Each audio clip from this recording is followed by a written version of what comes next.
Hello guys, what's up? I hope you are doing fine. This is me Mir Wahid and today I am going to teach you important current affair related to the ecology and environment. जो भी most important protected areas जो news में रहा है पिछले एक साल से उसके बारे में हम पढ़ेंगे। आप सब लोगों को स्टैटिक पोर्शन अपने इकोलॉजी एनवायरनमेंट का पढ़ा होगा, ठीक है। आज जो हम देखने वाले हैं ये हम करंट के रिलेटेड एक ही लेक्चर में आपको सारे प्रोटेक्टेड एरियाज़ का कॉन्सेप्ट और जो जो न्यूज़ में आई हुई हैं protected areas for example national parks, wild life centuries या बायोस्फीयर रिजर्व्स, ये सारा कुछ हम देखेंगे और किस किस स्टेट में कौन कौन सी नेशनल पार्क हैं उसको भी हम जानेंगे जो पिछले एक डेढ़ साल से न्यूज़ में था। और इस टॉपिक से आपके 2 मार्क्स जो हैं 110% पूछा ही जाता है। सॉरी, 2 क्वेश्चन मतलब 4 मार्क्स, ठीक है। इसलिए इस टॉपिक को आप स्किप नहीं कर सकते हो। I am presenting this lecture series through WS Academy, one of the best platform for quality education. अभी तक अगर आपने चैनल को सब्सक्राइब नहीं किया तो चैनल को सब्सक्राइब करो so that you will get daily basis, you will get updates on daily basis, right. चलो हम स्टार्ट करते हैं। इसमें हम क्या देखेंगे, जो जनवरी 2021 से लेकर जनवरी 2022 तक जो मोस्ट इम्पॉर्टेंट जो हैं, ठीक है, करंट अफेयर जो है उसमें हम कवर करेंगे related to the ecology environment, और वी कैन से ये टॉपिक कवर होता है ज्योग्राफी के अंदर भी। अब यहाँ पर जो प्रोटेक्टेड एरियाज़ हैं आपने पढ़ा होगा, प्रोटेक्टेड एरियाज़ हमारे पास हैं, नेशनल पार्क्स हमारे पास होते हैं, वाइल्ड लाइफ सेंचुरीज हमारे पास होती है, बायोस्फीयर रिजर्व्स हमारे पास होते हैं, मतलब टाइगर रिजर्व्स हमारे पास होते हैं। इसी तरीके से हमारे पास होते हैं ज़ूलॉजिकल पार्क्स हमारे पास होते हैं, बॉटनिकल गार्डन्स हमारे पास होते हैं, ठीक है। ये इस तरीके से हम क्या करते हैं, ये कंजर्वेशन, ये प्रोटेक्टेड जो हैं प्रोटेक्टेड एरियाज़ की हम बात करते हैं। अब यहाँ पर जनरली आपने सुना होगा जब हम एनिमल्स को क्या करते हैं या स्पीशीज़ को कंजर्व करते हैं तो हमारे पास 2 टाइप्स ऑफ कंजर्वेशंस होती है। एक हमारे पास होता है जो आपको पता होगा, एक हमारे पास होता है इन सीटू कंजर्वेशन और दूसरा होता है एक्स सीटू कंजर्वेशन, ठीक है। ये आपने पढ़ा होगा। इन सीटू कंजर्वेशन का मतलब होता है ऑन साइट कंजर्वेशन, मतलब हम जो भी स्पीशीज़ हमारे पास होती है उसकी अगर हमें कंजर्वेशन करनी है तो हम कहाँ पर कंजर्वेशन करते हैं, साइट पे, जिस जगह पर वो पाया जाते हैं एट द सेम साइट पे ही हम उसकी कंजर्वेशन करते हैं। उसके पीछे जो एग्जांपल्स हैं, एक है आपको नेशनल पार्क सबसे मोस्ट इंपॉर्टेंट, दूसरा जो होता है वाइल्ड लाइफ सेंचुरीज, ठीक है, वाइल्ड लाइफ सेंचुरीज, उसके बाद होता है बायोस्फीयर रिजर्व्स, ठीक है। ये सभी किस में आ जाते हैं, ये इन सीटू या सेक्रेड ग्रोव्स, ये इन सीटू कंजर्वेशन में आता है। एक्स सीटू कंजर्वेशन में आपको पता है जीन बैंक्स की हम बात करते हैं, ठीक है। उसके बाद हमारे पास क्या होता है, जोलॉजिकल पार्क्स और नेशनल जोलॉजिकल पार्क्स और बॉटनिकल गार्डन्स जो हैं ये सभी एक्स सीटू कंजर्वेशन में आता है, ठीक है। अब जो न्यूज़ में आया है उसके बारे में जानेंगे। तो सबसे पहले न्यूज़ में एक नेशनल पार्क आई है जिसको बोलते हैं दिब्रू सैखोवा नेशनल पार्क, याद रखना, दिब्रू सैखोवा नेशनल पार्क। अब ये दिब्रू सैखोवा नेशनल पार्क जो है, इसको समझने से पहले हमें पता चलना चाहिए कि नेशनल पार्क है क्या एक्चुअल में, सो दैट आपको क्वेश्चन यहाँ से डायरेक्ट बनेगा। तो अबाउट नेशनल पार्क से कुछ इंपॉर्टेंट कॉन्सेप्ट्स एंड फैक्ट्स जो आपको एग्जाम के लिए इंपॉर्टेंट बनता है। They are the areas that are set by the government to conserve the natural environment. ये ऐसे एरियाज होते हैं जिनको कौन सेट करता है, गवर्नमेंट सेट करता है, स्टेट गवर्नमेंट हो, सेंट्रल गवर्नमेंट हो। क्यों सेट करता है, नेचुरल एनवायरनमेंट को कंजर्व करने के लिए। मेरी बात समझ में आ रही है। उसके बाद national park has more restrictions as compare to wild life sanctuaries. अगर हम दोनों को कंपेयर करेंगे, ये नेशनल पार्क है और ये वाइल्ड लाइफ सेंचुरी है, ये वाइल्ड लाइफ सेंचुरी है, इसको क्या किया जाता है, ज़्यादा रिस्ट्रिक्शन जो है वो किस में मिलती हैं, ज़्यादा रिस्ट्रिक्शन नेशनल पार्क में देखने को मिलता है as compare to wild life sanctuaries, अगर हम दोनों को कंपेयर करेंगे। फिर आती है बात, their boundaries are defined and fixed. इनकी जो बाउंड्रीज होती है नेशनल पार्क की वो फिक्स्ड होती हैं, ठीक है। मेन ऑब्जेक्टिव क्या है नेशनल पार्क का, ठीक है, जैसे आप स्कीम पढ़ते हो, स्कीम का एम ऑब्जेक्टिव पता होना चाहिए। एग्जैक्टली नेशनल पार्क का मेन ऑब्जेक्टिव क्या है, is to protect the natural environment of the area and biodiversity conservation. क्या, नेचुरल इन्वायरमेंट को प्रोटेक्ट करना, दूसरा हमारे पास जो बायोडाइवर्सिटी है, बायोलॉजिकल डाइवर्सिटी जो है, प्लांट्स हैं, एनिमल्स हैं, जो भी हमारे पास बायोडाइवर्सिटी है उनको हमें कंजर्व करना है। फिर क्वेश्चन एक राइज होता है कि सर कौन कौन सी चीज़ें अलाउड हैं नेशनल पार्क्स में, कौन सी चीज़ें अलाउड नहीं हैं, ये हम जानेंगे। What is allowed and what is not allowed inside national parks. जैसे कि सबसे इंपॉर्टेंट यहाँ पर है नो ह्यूमन एक्टिविटीज अलाउड, कोई ह्यूमन एक्टिविटी अलाउड नहीं है नेशनल पार्क्स में। ग्रेजिंग ऑफ लाइव स्टॉक को भी अलाउड नहीं है, और यहाँ पर कोई भी प्राइवेट राइट आपको परमिट नहीं किया जाएगा। मतलब अगर आपके पास कैटल हैं, शीप हैं, गोट हैं, उनकी ग्रेजिंग अगर करना चाहते हो नेशनल पार्क के अंदर, आप इस एरिया में ग्रेजिंग नहीं कर सकते, बिल्कुल प्रोहिबिट किया गया है। दूसरा, यहाँ पर कोई भी ह्यूमन एक्टिविटी नहीं अलाउड है, जैसे कि आप यहाँ पर अगर फॉरेस्ट जो फ्यूल वुड उसको कलेक्ट करना, मेडिसिनल प्लांट्स को कलेक्ट करना, ये आप नेशनल पार्क्स में ह्यूमन एक्टिविटीज़ अलाउड नहीं है। एग्रीकल्चर अगर करना चाहते हो वो आप नहीं कर सकते यहाँ पर।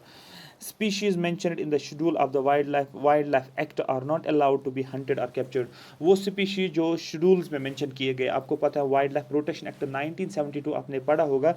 इस वाइल्ड लाइफ प्रोटेक्शन एक्ट 1972 में क्या बताया गया है, इसमें स्पीशीज को कैटेगराइज किया गया है शेड्यूल्स के अंदर।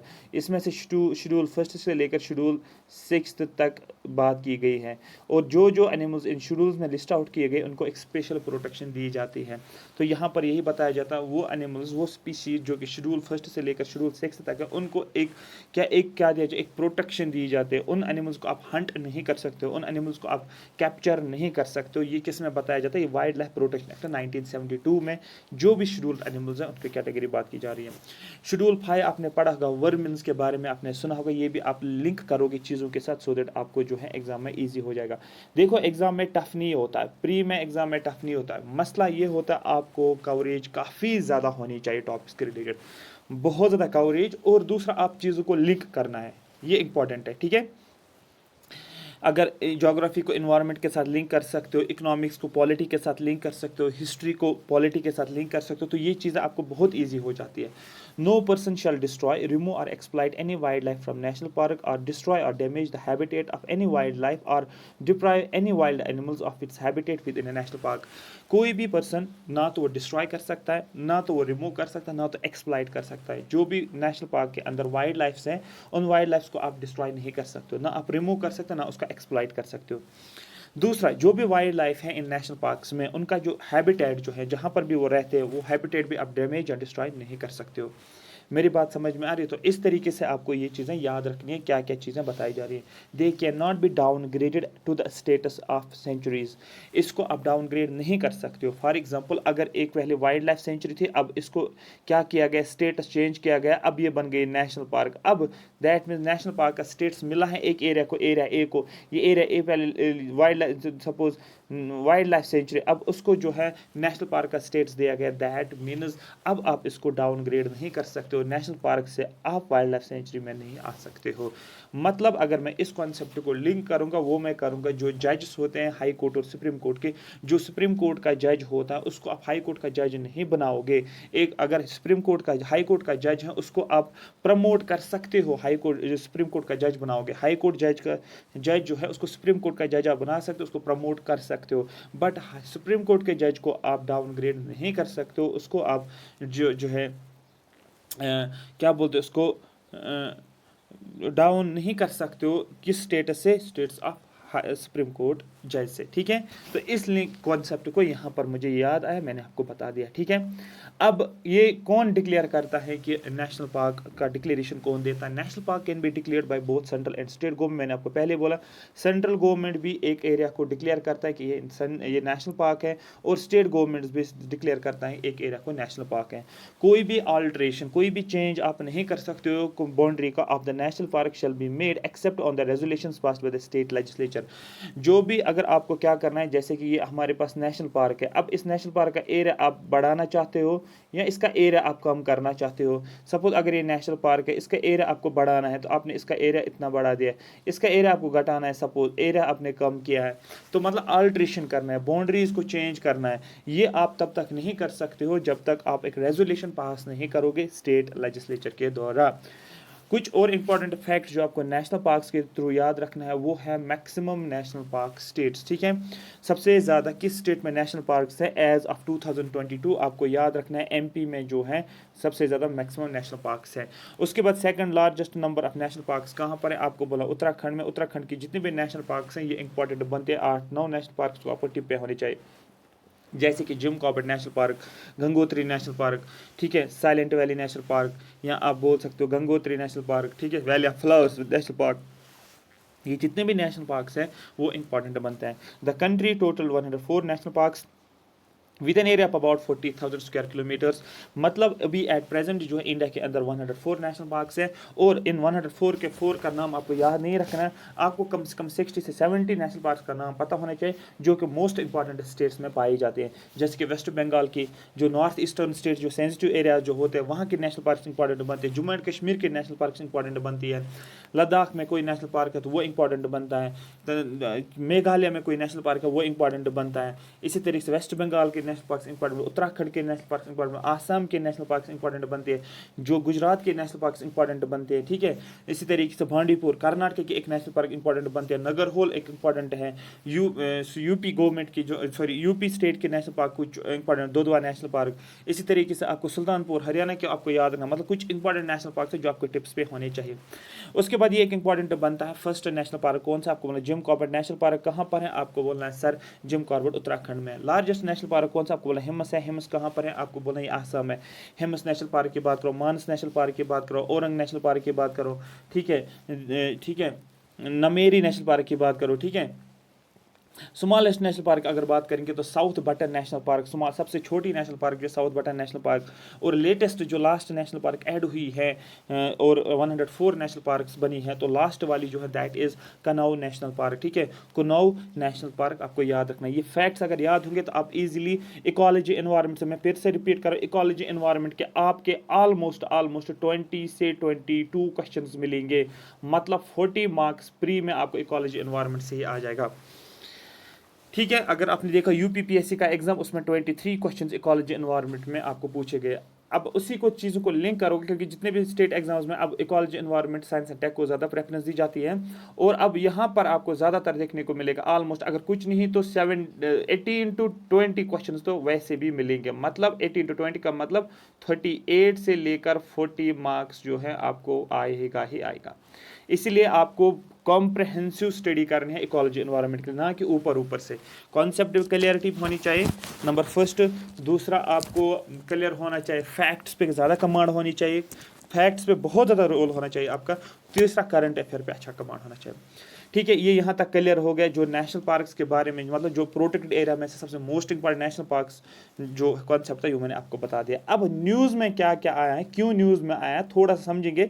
न्यूज़ अगर समझ में आई, न्यूज़ याद रह गई तो ऑटोमेटिकली आपको नेशनल पार्क ऑटोमेटिकली याद रहेगा। तो सबसे पहला जो हमारा है वो है दिब्रू सैखोवा नेशनल पार्क। अभी तक अगर आपने चैनल को सब्सक्राइब नहीं किया तो चैनल को सब्सक्राइब करो और बेल आइकन को हिट करो, ठीक है, लाइक भी करो। दिब्रू नेशनल पार्क की अगर बात शॉर्ट में, अगर आप दिब्रू ही याद रखोगे, दिब्रू नेशनल पार्क जो ये कहाँ पर है, आपको बोलना है आसाम में। सबसे पहला पॉइंट ये बनता है। न्यूज़ में क्यों आया है, क्योंकि आसाम चीफ मिनिस्टर जो है इसने सेट की है एक डेडलाइन, 31 जनवरी डेडलाइन सेट किया हुआ है। जो हमारे पास दिब्रू नेशनल पार्क हैं, इनको यहाँ पर जो भी डिवेलर्स थे, जो भी रहने वाले थे, जो डिवेलर्स होते हैं इस नेशनल पार्क में, उनको रिहेबिलिटेट करना, उसके लिए आसाम चीफ मिनिस्टर ने एक डेडलाइन दी है। तो दैट मीन्स बस आपको न्यूज़ याद नहीं रखना, बट न्यूज़ समझ आनी चाहिए। उस न्यूज़ के हिसाब से आपको दिब्रू जो है नेशनल पार्क आपको याद रहा। दिब्रू नेशनल पार्क किस स्टेट में है, अब आपको सीधे पता है कि सर ये आसाम है। लेकिन यहाँ पर एक और इम्पॉर्टेंट पॉइंट बनता है, जितने भी नेशनल पार्क्स हैं, अगर उस नेशनल पार्क जो हैं उसके आसपास कोई भी रिवर है, वो रिवर आपको पता होना चाहिए। अब यहाँ पर जो है दिब्रू नेशनल पार्क जो है ये कहाँ पर सिचुएटेड है, आपको बोलना है ये रिवर ब्रह्मपुत्रा, याद रखना। ये रिवर ब्रह्मपुत्रा जो है, और रिवर ब्रह्मपुत्रा का ओरिजिन कहाँ पर है, आपको पता है मानसरोवर लेक तिब्बत में। ब्रह्मपुत्रा इंडिया में जब एंटर करता है तो इसको क्या नाम दिया जाता है, अलग अलग नामों से जाना जाता है। चीज़ों को लिंक करना सीखो, ठीक है, चीज़ों को लिंक करना सीखोगे आप तभी अच्छा होता है आपके लिए। एक ही चीज़ में सारी चीज़ें रिवाइज करते हो।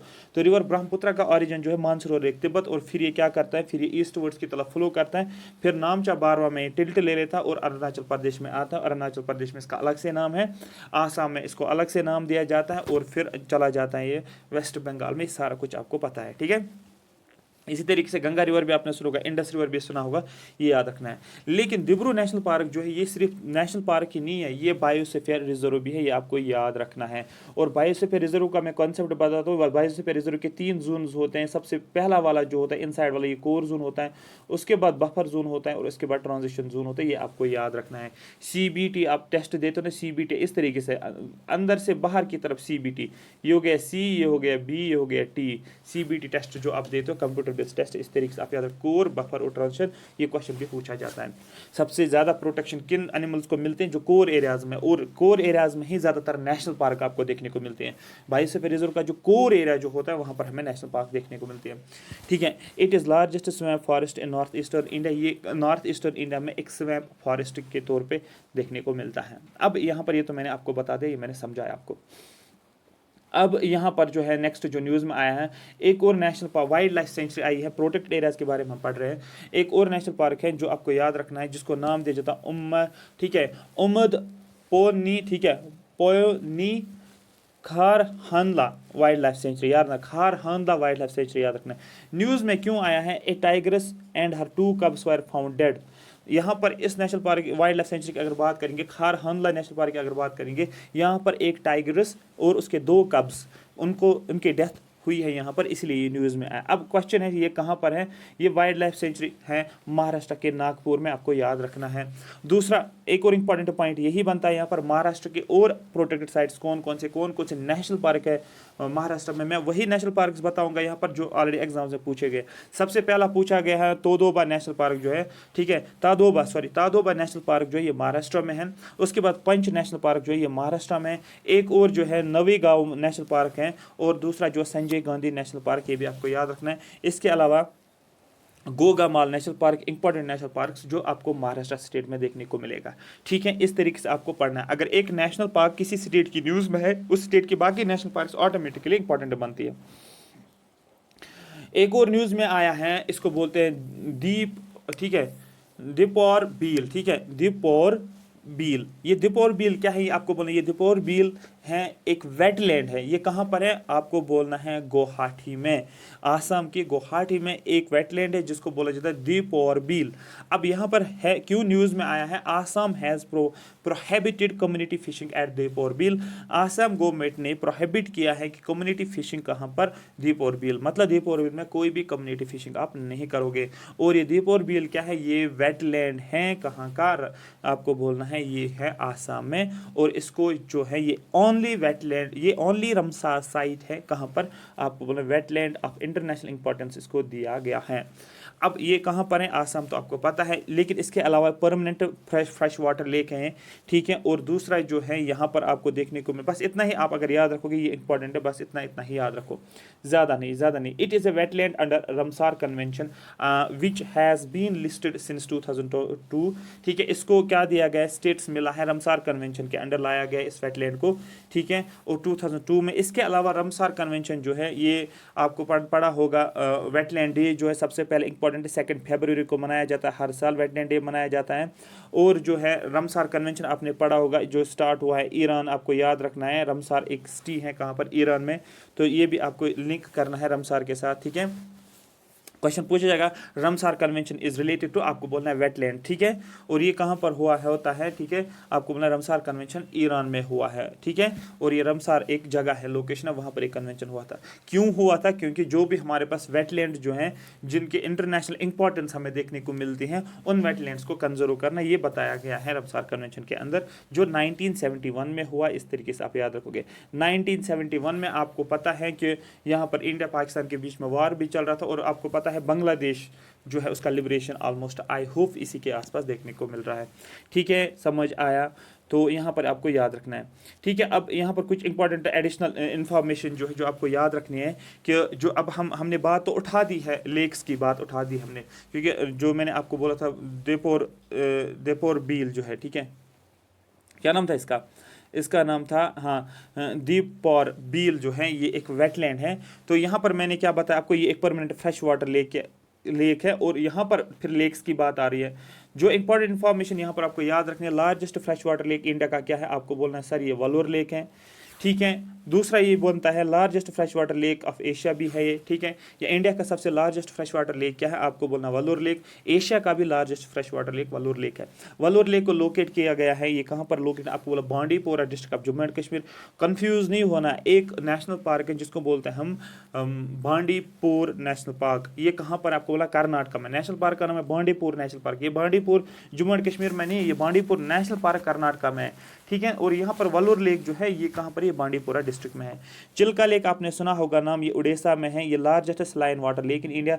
इसके अलावा एक और एक्स्ट्रा पॉइंट जो है जो मैं आपको यहाँ पर बताता हूँ, जो क्वेश्चन में पूछा गया, इरावाड़ी डॉल्फिन जो है, जो इरावाड़ी रिवर आपको पता होगा कहाँ पर है, आपको म्यांमार में है। तो उसकी एक डॉल्फिन है जिसको इरावाड़ी डॉल्फिन, ये कहाँ पर फाइंड आउट किया गया है, इरावाड़ी डॉल्फिन चिल्का लेक में देखने को मिल रही है, ये क्वेश्चन पूछा जाता है।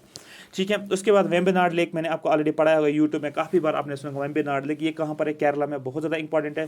केरला में एक और रिवर है जिसको बोला जाता है परियार रिवर, परियार रिवर, ठीक है, ठीक है। परियार रिवर आपको याद रखना है केरला में, और एक डैम भी है वहाँ पर जिसको बोलते हैं परियार डैम, ठीक है, ये भी आपको याद रखना है, ठीक है। उसके बाद चोलामू, ठीक है, लेक, ये कहाँ पर है, सिक्किम में। तो सबसे हाईएस्ट लेक इंडिया का कौन सा आपको बोलना है, ठीक है, चोलामू लेक, ये सिक्किम में देखने को मिलता है। मेरी बात समझ में आ रही है। उसके बाद लोनार लेक, आपको पता है लोनार लेक काफ़ी ज़्यादा इंपॉर्टेंट है, ये महाराष्ट्र में है क्योंकि इसको नोटिफाई किया गया है नेशनल जियो हेरिटेज मॉन्यूमेंट। ये सलाइन है, ये सोडा लेक है, ये लोनार जो है एट लोनार, कहाँ पर, लोनार जो बुलंदधाना, ठीक है, बुलंदधाना डिस्ट्रिक्ट महाराष्ट्र में। तो शॉर्ट में लोनार लेक आप लिंक करोगे महाराष्ट्र के साथ, और कुछ भी नहीं। आगे चलते हैं सुल्तानपुर नेशनल पार्क, इसको कैसे याद रखेंगे सर, इसको याद इस तरीके से रखो कि सुल्तान मूवी आपने देखी होगी सलमान खान की, और कौन है एक्ट्रेस उसमें, अनुष्का, इतना तो पता होना चाहिए, ठीक है। अब वहाँ उस मूवी में अगर आपने देखा होगा जो रेसलर होता है, क्या नाम है इसका, सलमान खान, वो वहाँ पर उस मूवी में ज़्यादातर जो लैंग्वेज हमें हरियाणवी ज़्यादातर देखने को मिल रहा है, तो हरियाणा को ही वो रिफ्लेक्ट करता, पूरे शूटिंग भी हरियाणा में ही देखने को मिल रही है ऑलमोस्ट। तो उस सुल्तानपुर नेशनल पार्क कहाँ पर है, हरियाणा में, मतलब सुल्तानपुर नेशनल पार्क कहाँ पर है, सीधे आप याद रखोगे ये हरियाणा में है। After confirmed case of bird flu reported from Delhi, the Forest Department has also stepped up vigilance at Sultanpur National Park in Gurgaon district of Haryana.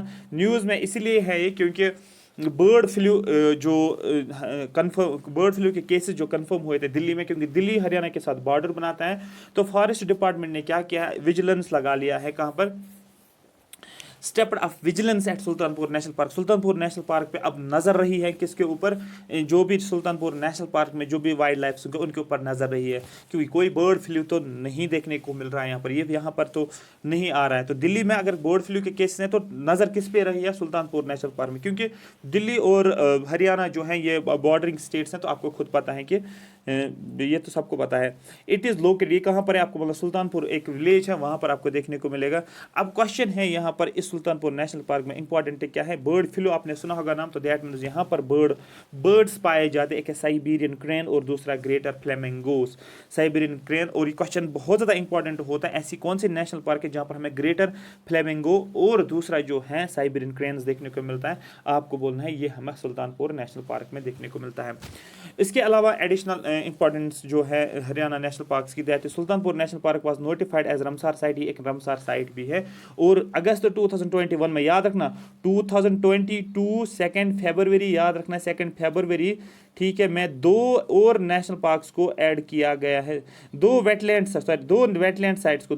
Sites को रमसार साइट्स का नाम दिया गया है, वेटलैंड्स को रमसार साइट्स का नाम दिया गया है, ठीक है, रमसार की लिस्ट में डाला गया। और 2021 में 2 को दिया था, उसमें से एक सुल्तानपुर था, ये आपको याद रखना है, ठीक है। आगे बताऊंगा मैं, एज ऑफ 2022 फरवरी 2 2022, ठीक है, जो नया अपडेट आया है, आपको याद रखना 49 वेटलैंड साइट्स जो है देखने को मिलता है, ठीक है। मेरी बात समझ में आ रही है, Ramsar sites as of 49 at present है। लास्ट वाली कौन से, ये मैं आपको नेक्स्ट लेक्चर जब बताऊंगा वहां पर ही हम इसको कवर करेंगे। उसके बाद एक और नेशनल पार्क जो न्यूज़ में रही, काफ़ी चर्चे में रही है, इसको बोलते हैं विरुंगा, ठीक है, विरुंगा नेशनल पार्क। ये इंडिया में नेशनल पार्क नहीं है, ये कहाँ पर, ये डेमोक्रेटिक रिपब्लिक ऑफ कॉन्गो में है, अफ्रीकन कॉन्टिनेंट में है, जिसको बोलते हैं डेमोक्रेटिक रिपब्लिक ऑफ कॉन्गो। अब यहाँ पर इंपॉर्टेंट ये भी बनता है, कॉन्गो रिवर की बात करेंगे, कॉन्गो रिवर का ओरिजिन कहाँ पर है, ठीक है। दूसरा आपको ये भी आपको याद रखना है, रिवर नाइल होता है, एक ब्लू नाइल है, एक वाइट नाइल है। लेक विक्टोरिया की आप बात करोगे, ठीक है, जो वहाँ पर रिफ्ट वैली की आप बात करोगे, अफ्रीका के बहुत, ये मैं इसलिए बोल रहा हूँ क्योंकि ये वर्ल्ड ज्योग्राफी को रिफ्लेक्ट करता है, क्योंकि अगर वर्ल्ड ज्योग्राफी पढ़ोगे आपको अफ्रीकन कॉन्टिनेंट पढ़ के ही जाना होता है, क्योंकि हमेशा अफ्रीका अफ्रीकन कॉन्टिनेंट से ही क्वेश्चंस वर्ल्ड ज्योग्राफी में कॉन्टिनेंट से बनता है। ठीक है, तो इसलिए यहाँ पर मुझे याद आया है कि डेमोक्रेटिक रिपब्लिक ऑफ कांगो याद रखना है। दूसरा रिफ्ट वैली, जो सबसे बड़ी रिफ्ट वैली जो है आपको देखने को मिलेगा वो भी अफ्रीका में है। ठीक है, और उसके बाद जो कौन कौन से लेक्स जिनको रिफ्ट वैली लेक्स का नाम बोला जाता है, जैसे कि लेक विक्टोरिया है या नहीं है, लेक तांगानिका है, उसी तरीके से ठीक है बहुत सारे लेक्स हैं जो अफ्रीका में आपको याद रखना है। मैप्स के थ्रू हम करेंगे तो आपको ये पूरा समझ में आएगा। तो न्यूज़ में क्यों आया ये विरुंगा नेशनल पार्क, न्यूज़ में क्यों आया? न्यूज़ में इसलिए आया है 6 rangers have been killed in Virunga national park in Democratic Republic Congo. 6 rangers को किल किया गया है इस नेशनल पार्क में। ठीक है, अब ये नेशनल पार्क इंपॉर्टेंट बनता है, ये आपको बोलना है ये अफ्रीका में है, बस इतना आपको याद रखना है। अब ये जो है इसकी फॉर्मेशन हुई है, इसकी एस्टेब्लिशमेंट हुई है 1925 में। ये अफ्रीका का फर्स्ट नेशनल पार्क है which is famous for its mountain gorillas. ये अफ्रीका का फर्स्ट नेशनल पार्क है जो माउंटेन गोरिल्लाज के लिए इंपॉर्टेंट है। दूसरा ये भी है, इसकी एक और सिग्निफिकेंस है, ये UNESCO designated world heritage site है 1979 से। मेरी बात समझ में आ रही? हाँ सर, मुझे समझ में आ गया।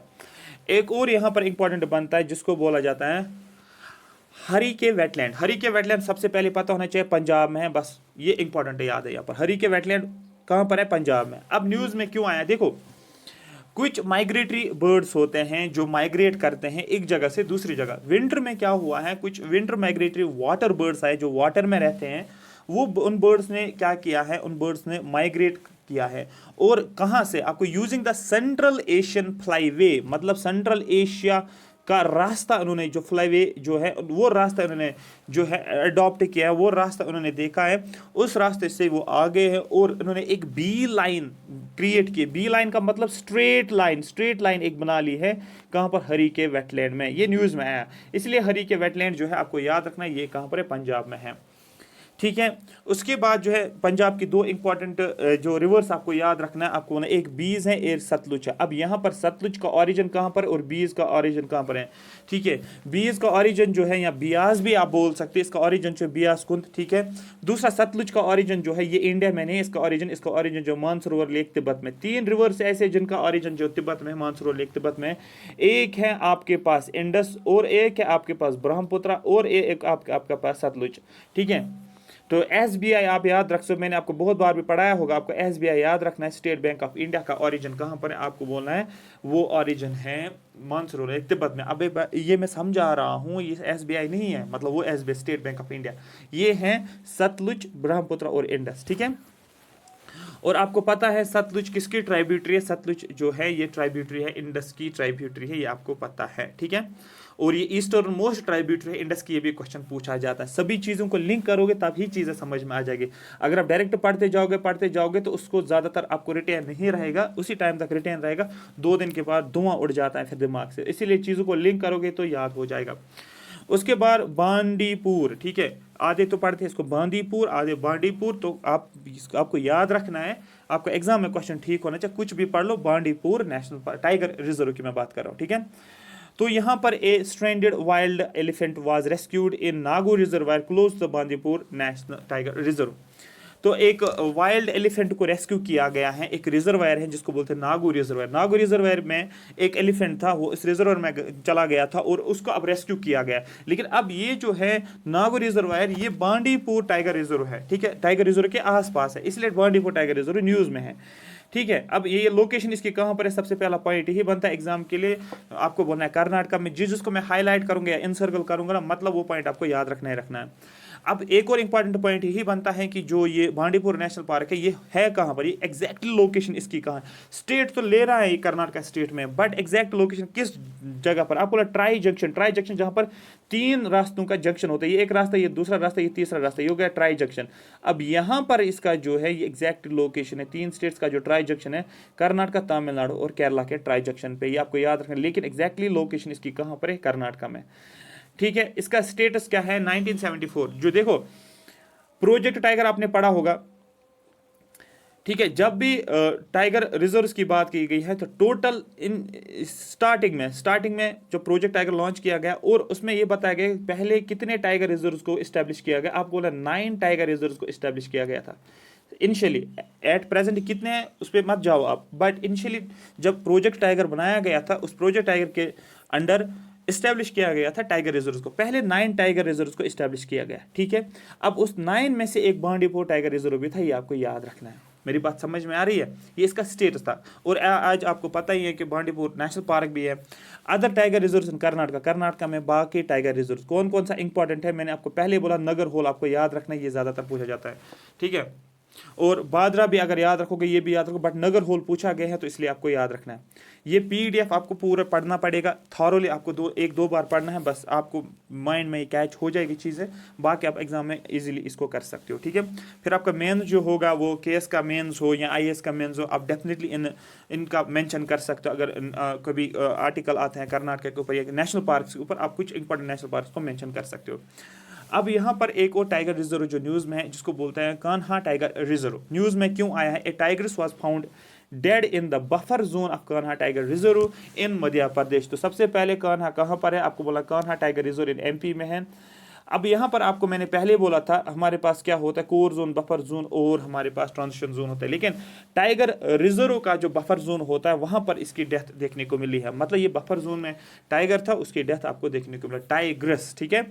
लोकेशन इसकी कहाँ पर है आपको पता है, मध्य प्रदेश में। ये इंपॉर्टेंट बनता है, सीधे याद रखना आपको।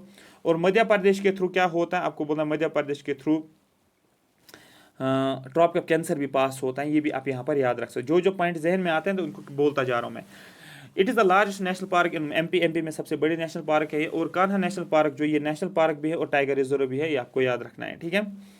उसके बाद स्वैम्प डियर जो है ये एक स्पीशीज़ है। अब यहाँ पर ध्यान रखना है, एक होता है हमारे पास IUCN का list, IUCN international union for conservation of nature and natural resource, ठीक है। ये आपको पता है IUCN की फुल फॉर्म। तो इस IUCN जो है ये एक लिस्ट अपडेट करता है, एक बुक अपडेट करता है जिसको बोलता है रेड डेटा बुक। आपने सुना होगा नाम, रिलीज्ड बाय, आपको बोलना है released by red data book by IUCN, ठीक है। ये क्लियर हो गया? हाँ सर, यहाँ तक ये क्लियर हो गया। अब ये क्या करता है, ये कैटेगराइज करता है स्पीशीज को, किसमें? ठीक है, इंडेंजर्ड, क्रिटिकली इंडेंजर्ड और वल्नरेबल, मतलब थ्रेटनेड स्पीशीज में ये स्पीशीज को कैटेगराइज करता है। थ्रेटनेड स्पीशीज में आपको क्रिटिकली इंडेंजर्ड और वल्नरेबल। और स्वैम्प डियर IUCN के किस लिस्ट में आपको बोलना, वल्नरेबल लिस्ट में। बहुत ज्यादा इंपॉर्टेंट है, इसलिए आपको याद रखना है। वाइल्ड लाइफ प्रोटेक्शन एक्ट का आपको मैंने बताया, वाइल्ड लाइफ प्रोटेक्शन एक्ट के 1972 ये स्पीशीज को या वाइल्ड एनिमल्स को या वाइल्ड स्पीशीज को क्या करता है, 6 शेड्यूल्स में डिवाइड करता है। शेड्यूल 1 से लेकर शेड्यूल VI तक, VI का मतलब 6th तक करता है। अब ये किस शेड्यूल में आपको, शेड्यूल फर्स्ट में। और शेड्यूल फर्स्ट का जो प्रोटेक्शन है वो काफ़ी ज़्यादा है, ठीक है। उसके बाद स्टीज हम आगे पढ़ेंगे। स्टीज का ज़्यादातर नहीं पूछा जाता, बट ये ज़्यादातर पूछा जाता है वो वाइल्ड लाइफ प्रोटेक्शन एक्ट 1972 के किस शेड्यूल में है और IUCN के रेड लिस्ट में किस वाले में है। क्या ये IUCN के क्रिटिकल इंडेंजर्ड में है, इंडेंजर्ड और वल्नरेबल। और ये लेटेस्ट अपडेट जितने भी कम से कम ऑलमोस्ट 30 से 40 स्पीशीज का आता होना चाहिए, कौन किस लिस्ट में है, क्योंकि एग्जाम में पूछा जाता है। तो वो मैं आपको बता देता हूँ करंट के परस्पेक्टिव में। परियार टाइगर रिजर्व की बात करेंगे। मैंने आपको पहले बोला था परियार कहाँ पर है। परियार जो है टाइगर रिजर्व ये केरला में है। मैंने आपको एक रिवर भी बोला था आपको, जिसको बोलते हैं परियार रिवर, तो ये भी इंपॉर्टेंट है। ये कहाँ पर है आपको बोला, परियार रिवर भी केरला में है। लेकिन इस परियार रिवर का ओरिजिन कहाँ पर आपको बोला, तमिलनाडु में है। मेरी बात समझ में आ रही है? अब न्यूज़ में क्यों आया है ये tiger reserve? For the first time in the country the Periyar tiger reserve in Kerala has taken up training of tiger cub. Question आपको इस तरीके से बनेगा, recently in which of the following tiger reserve training of a tiger cub could be seen, ठीक है। आपको बोलना है वो केरला के टाइगर रिजर्व में है, ठीक है। वहां पर टाइगर परियार नहीं लिखा, वहां पर कोई भी टाइगर रिजर्व लिखा होगा, वहां पर लिखा जाएगा in which of the following tiger reserve, ठीक है। फिर पूछा जाएगा टाइगर रिजर्व का नाम बता, आपको बोलना परियार टाइगर रिजर्व। यहाँ पर क्या किया गया, टाइगर कब्स को क्या किया गया है, एक ट्रेनिंग दी जा रही है to equip it to naturally hunt in the forest environment.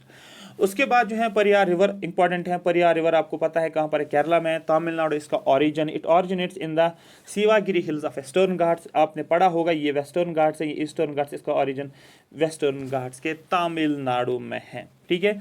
और ये केरला का लाइफ लाइन है, कौन, ये रिवर, ठीक है। इसी तरीके से it flows north through Pariyar tiger reserve. इसलिए मैंने आपको पहले ही बोला, अगर कोई टाइगर रिजर्व आप पढ़ते हो उसके आसपास अगर कोई भी रिवर है, वो रिवर आपको टिप्स पे होना चाहिए। तो इसी तरीके से अगर ये परियार टाइगर रिजर्व आप पढ़ते हो तो ये परियार रिवर जो है ये फ्लो करता है परियार टाइगर रिजर्व के थ्रू, ठीक है, इनटू परियार लेक, फिर कहाँ चला जाता है, परियार लेक से। फॉर एग्जांपल ये तमिलनाडु में इसका ओरिजिन हो गया, और उसके बाद यहाँ पर एक परियार टाइगर रिजर्व आपको देखने को मिलेगा। जो रिवर निकलता है वो तमिलनाडु से निकलता है, और ये केरला में है, ये वाला जो है केरला में, कौन, परियार टाइगर रिजर्व केरला में, ये रिवर निकलता है और परियार टाइगर रिजर्व से निकलते निकलते निकलते एक लेक में चला जाता है जिसको बोलते हैं परियार लेक। ये परियार लेक है, बात समझ में आ रही है। जो आर्टिफिशियल लेक जिसको क्रिएट किया गया था 1895 में। एंड द वेम्बनाड लेक, आपको पता है वेम्बनाड लेक भी आपने पढ़ा है। And out of the Arabian sea, and out to the Arabian sea coast, उसके बाद अरेबियन सी कोस्ट की तरफ चला जाता है, ठीक है। यहाँ पर इंपॉर्टेंट क्या बनता है, एक डैम है जो परियार रिवर के ऊपर है, उसको बोलते हैं इडुक्की डैम। जितने भी रिवर्स में बोलूंगा आपको, उसके ऊपर जितना भी जो भी हाइड्रो पावर प्रोजेक्ट्स उनको आपको पता होना चाहिए। इडुक्की डैम जो है एक ऐसी डैम है, ठीक है, एक ऐसा डैम है जो परियार रिवर के ऊपर है, और ये क्या करता है, ये मैक्सिमम जो है ज़्यादा से ज़्यादा इलेक्ट्रिसिटी जनरेट कर देता है, और ये केरला को इलेक्ट्रिक पावर ये डैम के थ्रू मिलता है। शिवालिक एलिफेंट रिजर्व की बात करेंगे। शिवालिक आपने पढ़ा होगा, हिमालयस की बात, ठीक है, अपर हिमालयस हैं, मिडल हिमालयस हैं, लोअर हिमालयस पढ़ा होगा आपने, वहाँ पर आपने शिवालिक्स भी पढ़ा होगा। तो वो हिमालयस की कैटेगरी एक है, मतलब शिवालिक्स को डिवाइड करते हैं। यहाँ पर शिवालिक एलिफेंट रिजर्व देखो क्या है ये। उत्तराखंड गवर्नमेंट की बात करेंगे, Uttarakhand government issued a stay on its earlier government order to denotify Shivalik elephant reserve. देखो पहले कोई गवर्नमेंट थी उत्तराखंड में, आज एट प्रेजेंट कोई गवर्नमेंट है उत्तराखंड में। जो पहले उत्तराखंड गवर्नमेंट ने क्या किया था, शिवालिक को एलिफेंट रिजर्व का स्टेटस दिया था, लेकिन एट प्रेजेंट वाली गवर्नमेंट क्या बोल रही है, उसने डिनोटिफाई किया गया किसको, शिवालिक एलिफेंट रिजर्व को। न्यूज समझ में आ गई। अब देखो, अब यहाँ पर आपको क्या याद रखना है, शिवा यहाँ पर जो है उत्तराखंड में, अब जब ये उत्तराखंड में, तो ऑटोमेटिक उत्तराखंड के जितने भी नेशनल पार्क्स हैं वो इंपॉर्टेंट बनते हैं, जितने भी प्रोटेक्ट एरियाज उत्तराखंड में। मैंने आपको पहले लेक्चर के स्टार्टिंग में ही बोला, जितने भी उत्तराखंड में नेशनल पार्क्स है, प्रोटेक्ट एरियाज है, वो सभी इंपॉर्टेंट बनते हैं। Gym Corbett national park, first national park in India, इसको हैले नेशनल पार्क भी बोलते हैं, आई होप, हाँ इसको हैले भी शायद बोलते हैं, आई एम 90% श्योर, थोड़ा सा ये हैले ही इसको बोलते थे पहले। Valley of flowers national park, Nanda Devi national park, ठीक है, ये हो गए 3, ठीक है, 3 हो गए। उसके बाद जो है आपको गंगोत्री याद रखना है, ये आप याद रखोगे, ये वाला याद रखोगे, नंदा देवी याद रखोगे, वैली ऑफ फ्लावर्स याद रखोगे, ठीक है। देखो इसके लिए मैं एक कोड आपको बताऊंगा। कोड क्या है, जो देखो एक राजा था, ठीक है, राजा जी नेशनल पार्क, राजा जी भी आप याद रख सकते हो, जिम कॉर्बेट, हाँ राजा जी, एक राजा था, राजा जी नेशनल, एक राजा था, वो कहाँ रहता था, वो उत्तराखंड में रहता था, ठीक है। सुबह वो सवेरे उठते क्या करता था, गंगा में जाता था, गंगा में नहाने जाता था, ठीक है। गंगोत्री नेशनल पार्क याद रखना, गंगा से निकला गंगोत्री नेशनल पार्क। गंगा में नहाने के बाद क्या करता, वो जिम जाता था। क्यों जाता था, जिम करने के लिए जाता था, जिम सेंटर।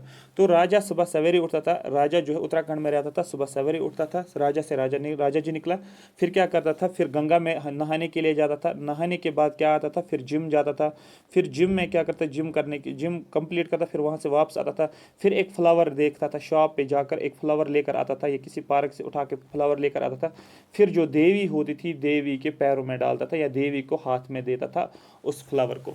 राजा से निकला राजा जी, गंगा से निकला गंगोत्री, जिम से निकला जिम कॉर्बेट, फ्लावर से निकला वैली ऑफ फ्लावर्स, देवी से निकला नंदा देवी। बस इतना आपको याद रखना, ये क्वेश्चन पूछा जाता है। ये दो नहीं याद रखो, इन दो को छोड़ो, ये भी छोड़ो, नेशनल पार्क्स को ही आप याद रखो। उसके बाद जो है wild life institute of India कहाँ पर है, क्वेश्चन अगर पूछा जाएगा आपको बोला देहरादून में है। उसके बाद Pong dam lake wild life century, ठीक है, Pong dam lake wild life century news में आया है। हिमाचल प्रदेश के जितने भी इंपॉर्टेंट वाइल्ड लाइफ सेंचुरीज है वो भी इंपॉर्टेंट बनता है, क्योंकि नॉर्दर्न इंडिया में है तो पूछा जाता है ज़्यादातर। ओवर ए लेक माइग्रेटरी, ठीक है, 1 लाख माइग्रेटरी, ठीक है, 1 lakh migratory water birds arrived at the Pong dam lake wild life sanctuary in Himachal Pradesh in winter 2020-2021। Winter में क्या हुआ है, हिमाचल प्रदेश में कम से कम 1 लाख माइग्रेटरी वाटर बर्ड्स जो हैं वो पहुंच गए हैं। कहाँ पर, आपको बोला है Pong dam lake wild life century के पास, ठीक है, ये न्यूज़ में है। लोकेशन हिमाचल प्रदेश में, ठीक है। डैम को कब क्रिएट किया, 1975 में, ठीक है। इसको डिक्लेयर किया गया आपको बोला है वाइल्ड लाइफ सेंचुरी। ये लेक जो है ये क्या है, आपको बोले ये रमसार साइट 2002 में। बाकी नेशनल पार्क्स क्या क्या हिमाचल प्रदेश में, ठीक है। देखो हीमा एक लड़की थी, याद रखना, हीमा बड़ी ग्रेट थी, वो ग्रेट हिमालय नेशनल पार्क। लेकिन क्या कर, उसके पास क्या था, एक मोबाइल फ़ोन था, और उस मोबाइल फ़ोन की उस मोबाइल फ़ोन जो है उसका अंधेरे में गिर गया, अंधेरे में गिरने से क्या हो गया, उसकी पिन ही गुम हो गई, मोबाइल की जो पिन होती है ना वो गुम हो गया। तो great Himalaya national park, pin valley national park और इंदिरा किला, अंधेरे से निकला इंदिरा किला, ये आपको याद रखना है, ठीक है। और उस मोबाइल में सिम भी थी, मतलब सिंबल 12 नेशनल पार्क, ठीक है। फिर उसने बोला चलो मुझे मोबाइल तो टूट गया, अब मैं खीर खाऊंगे, तो खीर गंगा नेशनल पार्क, इस तरीके से याद रखो। कितनी बातें मैंने बोली, मैंने स्टोरी स्टार्ट की है किससे, मोबाइल फ़ोन से। सबसे पहले मोबाइल में क्या क्या होता है, मोबाइल में आपके पास मोबाइल में पिन भी होती है, जिससे आप सिम को निकाल देते हो। आपके पास क्या होती है, मोबाइल और पिन, ठीक है। उसके बाद जो है मैंने बोला अंधेरा, इंदिरा, अंधेरा से निकला ये अंधेरा, ठीक है। मोबाइल की पिन, उसने मोबाइल गिर गया अंधेरे में और उसकी पिन जो है वो गुम हो गई, ठीक है। मैंने ग्रेट का नाम बोला, हिमा जो है बड़ी ग्रेट लड़की थी, ठीक है, क्योंकि उसने मोबाइल ही तोड़ दिया। और उसके बाद जब जो है मोबाइल की सिम ही गुम हो गई है, और सिम जब गुम हो गई, इसने बोला अब छोड़ दो सब कुछ, मैं क्या करूँगी, मैं खीर खाऊंगी, कोई टेंशन नहीं लेना है। कहानी से समझोगे तो समझ आ जाएगा, खुद भी आप कुछ भी क्रिएट कर सकते हो जो आपके माइंड में कैच हो जाएगा, वो ज़्यादा अच्छा रहता है। कार्ला पाथ, ठीक है, Karlapat wild life sanctuary news में क्यों है, recently Odisha has lost 6 elephants in 2 weeks following the death of 1 more jumbo in the Karlapat wild life sanctuary. देखो न्यूज में क्यों आया, न्यूज में इसलिए आया है, रिसेंटली क्या हुआ, उड़ीसा के आसपास, उड़ीसा में ही 6 एलिफेंट जो है वो लॉस हो गए 2 वीक्स के अंदर अंदर, ठीक है, फॉलोइंग द डेथ ऑफ 1 मोर, और उसके बाद एक और की डेथ हुई है जिसको 1 more jumbo in the Karlapat wild life. ये कहां पर ये इंसिडेंट हुआ, आपको बोलना है Karlapat wild life sanctuary, इसलिए बहुत ज्यादा इंपॉर्टेंट बनता उड़ीसा का। उड़ीसा के 2 नेशनल पार्क आपको याद रखना है, दोनों पूछे गए हैं। सिंबल 12 नेशनल पार्क पूछा गया है, JQPSI में मैंने एक पेपर देखा था उसमें पूछा गया है, इसमें CDS में एक क्वेश्चन पूछा गया, सिंबल 12 UPSC में भी पूछा गया है, तो इसलिए सिंबल 12 इंपॉर्टेंट है, याद रखना है। सिंबल 12 मैंने ऊपर बोला था, सिंबल 12 मैंने आपको बोला था हिमाचल प्रदेश में, लेकिन ये सिंबली पाल है, ठीक है, लाल बाल पाल वाला याद रखो। भीतर कनिका याद रखना है, ठीक है, बेहतर था, लाल बाल पाल बड़े बेहतर लोग थे, ठीक है, आज़ादी के लिए जिन्होंने लड़ा, तो इस तरीके से भी लिंक कर सकते हो। उसके बाद सिंबली पाल बायोस्फीयर रिजर्व, मुझे इसलिए ये थोड़ा सा ये हो रहा है इधर उधर, क्योंकि ज़्यादातर मैंने रिपीट किया है सिंबल 12, तो इसलिए सिंबली पाल बायोस्फीयर रिजर्व जो है, recently a massive fire broke out the Similipal biosphere reserve Orissa. एक जो है आग लगी है, किसमें, एक फायर ब्रोक हुआ है सिंबली पाल बायोस्फीयर रिजर्व उड़ीसा के अंदर। The core area of the biosphere was untouched, ठीक है। जो बायोस्फीयर रिजर्व के 3 एरियाज मैंने बताए थे, एक मैंने आपको बोला था कोर सेंटर वाला होता है, बीच वाला होता है बफर, और तीसरा जो होता है वो होता है ट्रांजिशन। मतलब बोला जाता है कि कोर एरिया जो था किसका, इस सिमलीपाल बायोस्फीयर रिजर्व का, सिमलीपाल बायोस्फीयर रिजर्व का जो कोर एरिया है, इसमें कोई आग नहीं लगी या ये बचा आग से। However, the fire is threatening damage to rich biodiversity. Definitely अगर इस एरिया में आग लग रही है तो कोर एरिया में नहीं लग रही है, बट जो भी यहाँ पर बायोडाइवर्सिटी है वहाँ पर एक थ्रेटनिंग एक सिग्नल देखने को मिलता है डैमेज होने का बायोडाइवर्सिटी का, ठीक है। उसके बाद एक और न्यूज़ में आया है पंच टाइगर रिजर्व, मैंने आपको पहले बोला था पंच टाइगर रिजर्व आपको याद रखना है, इट इज़ लोकेटेड इन महाराष्ट्र, ये महाराष्ट्र में है, ठीक है, ये आपको याद रखना है। हो गया ये नागपुर डिस्ट्रिक्ट महाराष्ट्र में, ठीक है। उसके बाद जो है इंपॉर्टेंट बर्ड एरियाज, देखो बर्ड एरियाज पे क्वेश्चन कैसे बनता है, सबसे पहला इंपॉर्टेंट ये बनता है कि बर्ड एरियाज होते क्या है। Important bird areas is an area identified using an internationally agreed set of criteria as being globally important for conservation of bird population.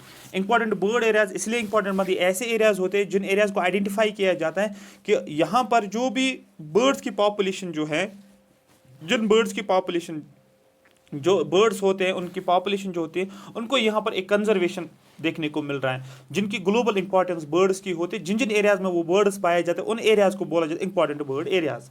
Important bird areas was developed and sites are identified by Bird International. जो important bird areas को develop किया जाता है और कौन सी site को identify करना है, कौन सी site as an important bird area है, वो कौन करता है, बर्ड लाइफ इंटरनेशनल, याद रखना bird life international. At present world में, पूरे वर्ल्ड में 13,000 इंटरनेशनल बर्ड एरियाज हैं, ये आपको याद रखना है, ठीक है। पीलीभीत टाइगर रिजर्व बहुत ज़्यादा इंपॉर्टेंट है, यूपी में है। दुधवा नेशनल पार्क भी यूपी में है, याद रखना है। पिलीभित टाइगर रिजर्व जो है एक Caracas, a 5 year old tigers was found in the, जब किसी की डेथ होती है तो फिर इसकी जो बॉडी पड़ी रहती है वो काराकास होता है। मतलब काराकास जो है जहाँ पर फिर आप बोल सकते हो जो dead and decaying micro organs आते हैं, बर्ड्स भी आते हैं उसके ऊपर, वो खा लेते हैं। ये सारा कुछ आपको जो है कहाँ पर देखने को मिल रहा है, ये उत्तर प्रदेश में देखने को। एक Caracas, a 5 year old tiger was found, एक काराकास था 5 साल ओल्ड टाइगर रिजर्व, टाइगर्स का ये पिलीभीत टाइगर रिजर्व में देखने को मिल रहा है। मतलब इसकी लोकेशन उत्तर प्रदेश में है। ठीक है, 2020 में क्या हुआ है, it bagged international award, TX2 award मिला है। TX2 ये रेफर करता है डबलिंग द टाइगर नंबर्स, बहुत ज्यादा इंपॉर्टेंट है। TX2 अवार्ड होता है मतलब एक ऐसा स्टेट जिसने अपने क्या किया है, टाइगर का नंबर जो है डबल किया है। फॉर एग्जांपल अगर किसी स्टेट में 10 टाइगर्स हैं, किसी में 20 हैं, किसी में 40 हैं, किसी में 3 हैं, तो 10 जो है इसको टारगेट रखा गया कि हमें क्या करना है, अब 2020 तक मुझे क्या करना है, सपोज मुझे करना है इनको 20 बनाना है। दूसरा स्टेट बोलेगा मुझे 20 को 40 बनाना है, 40 से 80 बनाएगा कोई और स्टेट, 3 से 6 बनेगा। मतलब जो है इसने अपना टारगेट अचीव किया है पिछले 4 सालों में कि इसने अपने टाइगर नंबर का डबल किया है और इसको एक अवार्ड दिया गया है, TX2 अवार्ड। मुझे पूरी गट फीलिंग आ रही है कि इस साल इस बार 110% क्वेश्चन पूछा जाएगा, ऐसा कौन सा स्टेट है जिसको अवार्ड किया गया है TX2 अवार्ड। और या इस तरीके से भी पूछ सकते हैं कि TX2 अवार्ड जो ये किसके साथ रिलेटेड है, आपको बोलना है for doubling the number of tigers का नंबर डबल करने के लिए TX2 अवार्ड दिया जाता है। अब क्वेश्चन है कि स्टेट को मिला है, आपको बोला उत्तर प्रदेश को मिला है, ये आपको याद रखना है। रेड से मैंने किया, मतलब ये है कि आ जाएगा। बाकी प्रोटेक्ट एरियाज क्या है यूपी में, ठीक है, यूपी में ज्यादातर आपको याद रखना है, दुधवा नेशनल पार्क याद रखना है, चंबल ये आपको याद रखना है, गहरील क्रोकोडाइल का एक टाइप होता है जिसको गहरील्स का नाम बोलते हैं। गहरील्स की लोकेशन कहां पर है, चंबल सेंचुरी में, यूपी में। बहुत ज्यादा इंपॉर्टेंट है, हद से ज्यादा इंपॉर्टेंट है। ये क्वेश्चन पूछा जाता है कि ये यूपीएससी के ऑलमोस्ट जितना मुझे याद है 2000 पेपर एनालिसिस की मैंने 2017 वाले पेपर में मैंने देखा था, क्वेश्चन पूछा गया जो है गहरील्स कहाँ पर पाए जाते हैं, इनकी लोकेशन कहाँ पर है ज्यादातर, आपको बोलना है नेशनल चंबल सेंचुरी, तो वहां पर आपको सीधे चंबल को ही टिक करना था। दुधवा नेशनल पार्क भी न्यूज में था, तो ये भी आपको याद रखना है। ठीक है, बस ये दो अगर याद रखोगे ये इंपॉर्टेंट है। जितने भी नेशनल पार्क है वो याद रखना है, लेकिन एक वाइल्ड लाइफ से एक चंबल सेंचुरी भी याद रखोगे तो वो है यूपी में। उसके बाद रणथंबोर टाइगर सेंचुरी की बात करेंगे। रणथंबोर, ठीक है, सुना होगा आपने नाम, RA हो गया राजस्थान, RA हो गया रणथंबोर, ये कहां पर है, आपको बोलना राजस्थान में। यहां पर भी न्यूज में क्यों आया, 6 टाइगर्स यहां पर मिस हुए हैं, ठीक है, पता नहीं कहां भाग जाते हैं। अबाउट रणथंबोर टाइगर रिजर्व, कुछ टाइगर सेंचुरी की अगर बात करेंगे, Ranthambore tiger reserve lies in the eastern part of Rajasthan. ये अगर मैं राजस्थान बनाता हूँ, इस तरीके से मैंने राजस्थान बना लिया, ये हो गया साउथ इंडिया, और ये हो गया गुजरात, ये हो गया यहाँ पर गल्फ ऑफ खंबत, ये हो गया गल्फ ऑफ कच्छ, और ये हो गया अपना ये वाला जो हो गया अपना राजस्थान। तो राजस्थान के ईस्टर्न वाले साइड में आपको ये देखने को मिलेगा रणथंबोर टाइगर रिजर्व, ठीक है। At the junction of Aravalli and Vindhya range, यहाँ पर अरावली और विंध्या रेंज का जंक्शन, यहाँ पर अरावली आ गया, यहाँ पर विंध्या आ गया, उसके जंक्शन में ही आपको क्या देखने को मिलेगा, ये टाइगर रिजर्व देखने को मिलेगा। क्वेश्चन पूछा जाएगा। टाइगर रिजर्व के बारे में थोड़ा सा कुछ इंफॉर्मेशन बताता हूँ, इवन कि मैंने आपको ऊपर भी बताया है, बट और डिटेल में थोड़ा सा जानोगे तो आपके लिए बहुत अच्छा रहेगा। About tiger reserves are protected areas. ये protected areas होते हैं that aim at conserving the habitat to ensure a viable population of tigers along with their prey base in their habitat. Tiger reserve क्या है, ये एक protect area consider किया जाता है। दूसरा, इसका एम क्या है, जो भी टाइगर पॉपुलेशन है उनको हैबिटेट ऐसा प्रोवाइड करना वो सो दैट वो कंजर्व हो जाए वहाँ पर, मतलब कंजर्विंग द हैबिटेट टाइगर्स का कंजर्व करना, या जो भी टाइगर्स हमारे पास है उनके पॉपुलेशन को कंजर्व करना। दूसरा, टाइगर्स तो है लेकिन उनका प्रे भी वहां पर होना चाहिए, उसका हैबिटेट भी हमें क्या करना है, कंजर्व करना। प्रे का मतलब जिसके ऊपर टाइगर डिपेंडेंट है। एक होता है प्रीडिएटर, दूसरा होता है प्रे, याद रखना, प्रीडिएटर प्रे रिलेशनशिप आपको याद रखने हैं। प्रीडिएटर हो गया टाइगर, और प्रे जिसको वो खाता है वो उसका हैबिटेट भी हमें देखना पड़ता है, और डेफिनेटली टाइगर्स का तो हैबिटेट तो हमें ये कंजर्व तो करना पड़ता ही है, तो इसीलिए टाइगर रिजर्व्स बनाए जाते हैं स्पेशली किन के लिए, टाइगर्स के लिए, इसलिए टाइगर रिजर्व्स के डिक्लेयर्ड बाय टाइगर रिजर्व्स, ठीक है, declared by tiger reserves are declared by National tiger conservation Authority via wild life protection amendment 2006 under Project Tiger. बहुत ज़्यादा इंपॉर्टेंट है ये लाइन, इस लाइन को आप स्किप नहीं कर सकते हो। Why this line is important, because tiger reserve जो हैं इनको डिक्लेरेशन कहाँ से मिलते हैं, इनको कौन डिक्लेयर करता है, ये टाइगर रिजर्व है, आपको बोलना है नेशनल टाइगर कंजर्वेशन अथॉरिटी। बहुत ज़्यादा इंपॉर्टेंट है, पूछा जाता है, NTCA पे क्वेश्चन हमेशा पूछा जाता है related to tigers. Via wild life protection amendment, एक अमेंडमेंट किया गया, amendment act 2006 under Project Tiger. Project Tiger आपने नाम सुना होगा। अब क्वेश्चन यहाँ पर बनता है, सर ये प्रोजेक्ट टाइगर क्या है, जितनी भी आप स्कीम्स पढ़ते हो आपको पढ़ना है प्रोजेक्ट टाइगर की स्कीम, आपको पढ़ना है एलिफेंट्स के रिलेटेड, आपको पढ़ना है क्रोकोडाइल के रिलेटेड, आपको पढ़ना है रिनोसोर्स, ठीक है, रिनोसोर्स जो होते हैं उनका रिनो विजन 2020 आपको पढ़ना है। ये जितने भी इंपॉर्टेंट है आपको पढ़ना है। गंगेटिक डॉल्फिन के बारे में आपको पढ़ना, निमामी गंगा बार के बारे में आपको पढ़ना है, ठीक है। यहाँ पर हम बात करेंगे प्रोजेक्ट टाइगर की। ये एक सेंट्रली स्पॉन्सर्ड स्कीम है, सबको पता है सेंट्रली स्पॉन्सर्ड स्कीम मतलब फंडिंग जो होती है स्टेट और सेंटर में क्या होती है, दोनों यहाँ पर फंडिंग करते हैं, डिस्ट्रीब्यूटेड होता है फंडिंग। अब ये centrally sponsored scheme of government of India, इसको लॉन्च किया गया 1973 में, बहुत ज़्यादा इंपॉर्टेंट है।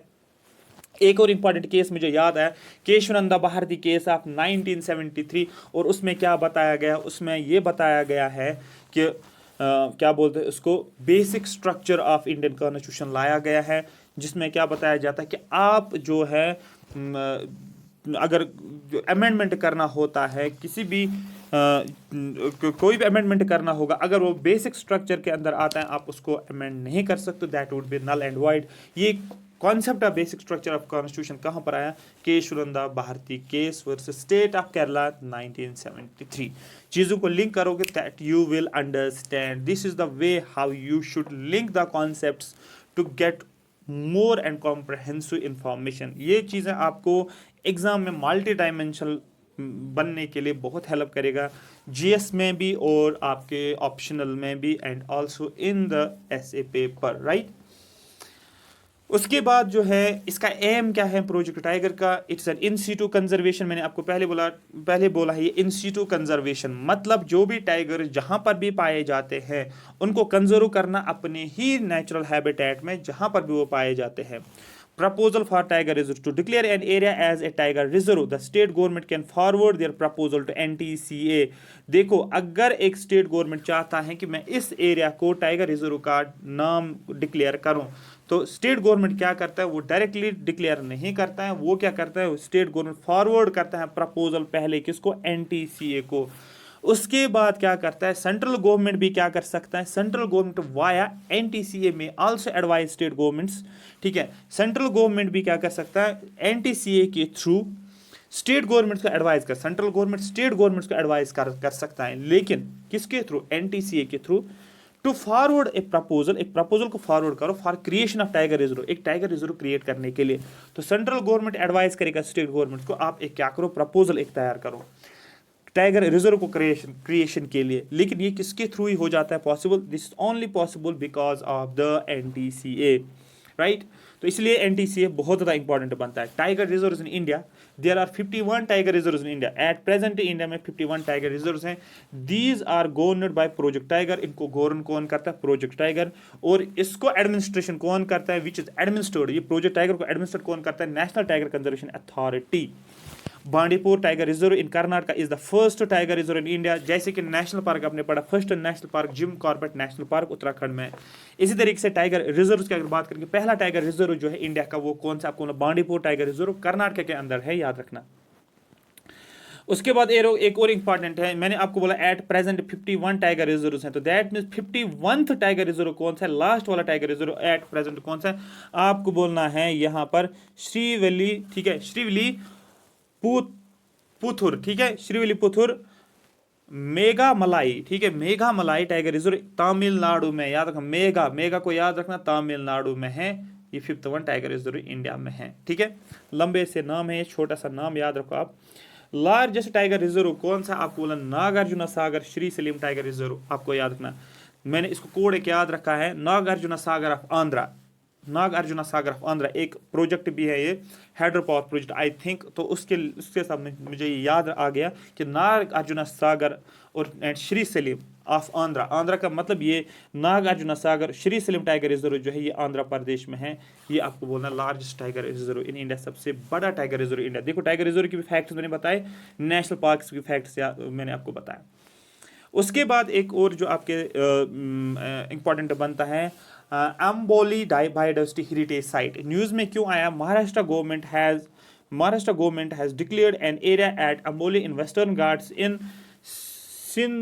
सिंधुदुर्ग, ठीक है, Sindhudurg district, where a rare fresh water fish species was discovered as a biodiversity heritage। बस इतना आपको याद रखना है। ये हेरिटेज साइट कहाँ पर है आपको बोला, ये महाराष्ट्र में। ये इतना लंबा चौड़ा याद नहीं रखना है, ठीक है, इतना आप इसमें याद रखोगे। लेकिन क्वेश्चन बनता है बायोडाइवर्सिटी हेरिटेज साइट्स पे, क्वेश्चन बनता है, समझना है इस चीज़ को। देखो अगर आप कहीं पर भी, जैसे कि आप टाइगर रिजर्व पढ़ते हो, कहीं पर आपने सुना NTCA, national tiger conservation authority, आपको पता होना चाहिए।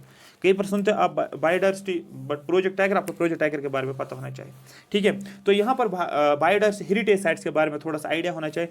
These are notified areas of biodiversity importance in India. ये नोटिफाइड एरियाज हैं जिनकी बायोडाइवर्सिटी इंपॉर्टेंस है, ठीक है, जो काफ़ी ज़्यादा इंपॉर्टेंट है इंडिया के अंदर। State governments can notify biodiversity heritage site. State government notify कर सकता है एक एरिया को कि ये बायोडाइवर्सिटी हेरिटेज साइट, लेकिन कंसल्टेशन करनी पड़ती है विद लोकल गवर्निंग बॉडीज। जो लोकल गवर्निंग बॉडीज है उनके साथ कंसल्टेशन करेगा state government, and after that it will notify an area as a biodiversity heritage site under section 37 of biodiversity act of 2002। ये बायोडाइवर्सिटी एक्ट ऑफ 2002 JKPSI में भी इसके ऊपर क्वेश्चन था, स्टेटमेंट में पाया गया था बायोडाइवर्सिटी एक्ट ऑफ 2002, याद रखना है, ये भी आपको याद रखना है, ठीक है। These areas are considered as unique and fragile ecosystems। Unique fragile ecosystems होते हैं। They can either be terrestrial, ये जो होते हैं हेरिटेज साइट जो मैंने आपको बोला, कौन से बायोडाइवर्सिटी हेरिटेज साइट्स, ये टेरेस्ट्रियल, ये लैंड की भी बात करता है, ये ओशंस की भी बात करता है, ये आपको याद रखना है। बायोडाइवर्सिटी हेरिटेज जो होते हैं ये इधर टेरेस्ट्रियल भी हो सकते हैं, ये कोस्टल रीजन्स में हो सकते हैं, ये इनलैंड वाटर्स या मरीन इकोसिस्टम्स की भी हो सकता है। लेकिन यहाँ पर इंपॉर्टेंट बनता है जम्मू कश्मीर का लेक, एक इंपॉर्टेंट न्यूज़ में था इसलिए यहाँ पर इंपॉर्टेंट बनता है, इसको आप स्किप नहीं कर सकते हो। एवन कि जितना भी मैंने आपको अभी तक पढ़ाया है ये सारा आपके एग्जामिनेशन पॉइंट ऑफ व्यू के लिए इंपॉर्टेंट है। फिर से मैं रिपीट कर रहा हूँ, 18 to 23 क्वेश्चन, या तो मिनिमम से मिनिमम 18, मैक्सिमम से मैक्सिमम 23 क्वेश्चन इकोलॉजी एनवायरनमेंट से आपको मिलेगा। स्टैटिक प्लस करंट को लेकर अगर उस 18 में से या 23 में से 15 क्वेश्चंस आपको ठीक होते हैं, दैट मीन्स आपके 30 मार्क्स। इकोनॉमिक्स से आपके 20 क्वेश्चन आएंगे, 20 में से 15 ठीक हो गए तो मतलब 15 से 30 हो गए 60 मार्क्स, मतलब आप कंपटीशन में हो। फिर क्या करना है, बाकी सब्जेक्ट से उठा लो 15 और हो गए 30, आप 90 में आ गए, तो 80 जो है था कट ऑफ हो जाए तो आप 90 में आ गए, ऑटोमेटिकली आपका पोर्शन स्ट्रांग हो गया। तो इस तरीके से पढ़ना, पहले कॉम्प्रहेंसिव तरीके से पढ़ो, रिवाइज करो, चीज़ें क्लिक हो जाते हैं, ठीक है। आई होप ये बात आपको पूरी की पूरी समझ आई होगी। Next topic is Jammu and Kashmir lakes की हम बात करेंगे। आगे की तरफ हम चलते हैं। अब हम बात करेंगे जम्मू एंड कश्मीर के इंपॉर्टेंट लेक्स। न्यूज़ में क्यों आया है जम्मू एंड कश्मीर के लेक्स, ये जानना ज़रूरी है। सबसे पहली बात, न्यूज़ में आया है Srinagar Dal lake along with 5 other ones in Jammu and Kashmir are to be declared protected wetlands. Srinagar में जो डल लेक है और इसके साथ बाकी कुछ 5 इंपॉर्टेंट लेक्स जो हैं जम्मू एंड कश्मीर के, उनको डिक्लेयर किया गया है कि प्रोटेक्टेड वेटलैंड्स, ठीक है। Along with Dal lake following lakes were include in the list. Dal lake के साथ साथ 5 और जो हैं जिनको लिस्ट में इंक्लूड किया गया, वलूर lake, Nigeen lake Kashmir reason में, मानसबल लेक भी आप याद रखो, संसार लेक और पुरमंडल, ठीक है, पुरमंडल लेक, ठीक है, जिसको छोटा काशी भी बोलते हैं, जो सांबा डिस्ट्रिक्ट में है जम्मू रीजन से। तो याद रखना, डल लेक, वलूर लेक, निगीन लेक और मानसबल लेक यहाँ आना चाहिए था।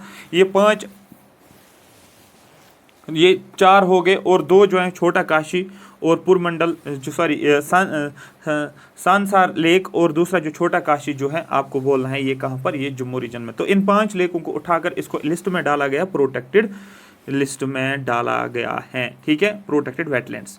लेकिन ये तो है न्यूज़, दैट मीन जब ये न्यूज़ में है तो आपको डल लेक के बारे में पूरे फैक्ट सभी पता होने चाहिए। तो फर्स्ट फैक्ट यही बनता है, it is A lake in Srinagar the summer capital of Jammu and Kashmir. ये श्रीनगर में है जो कि समर कैपिटल है जम्मू एंड कश्मीर का।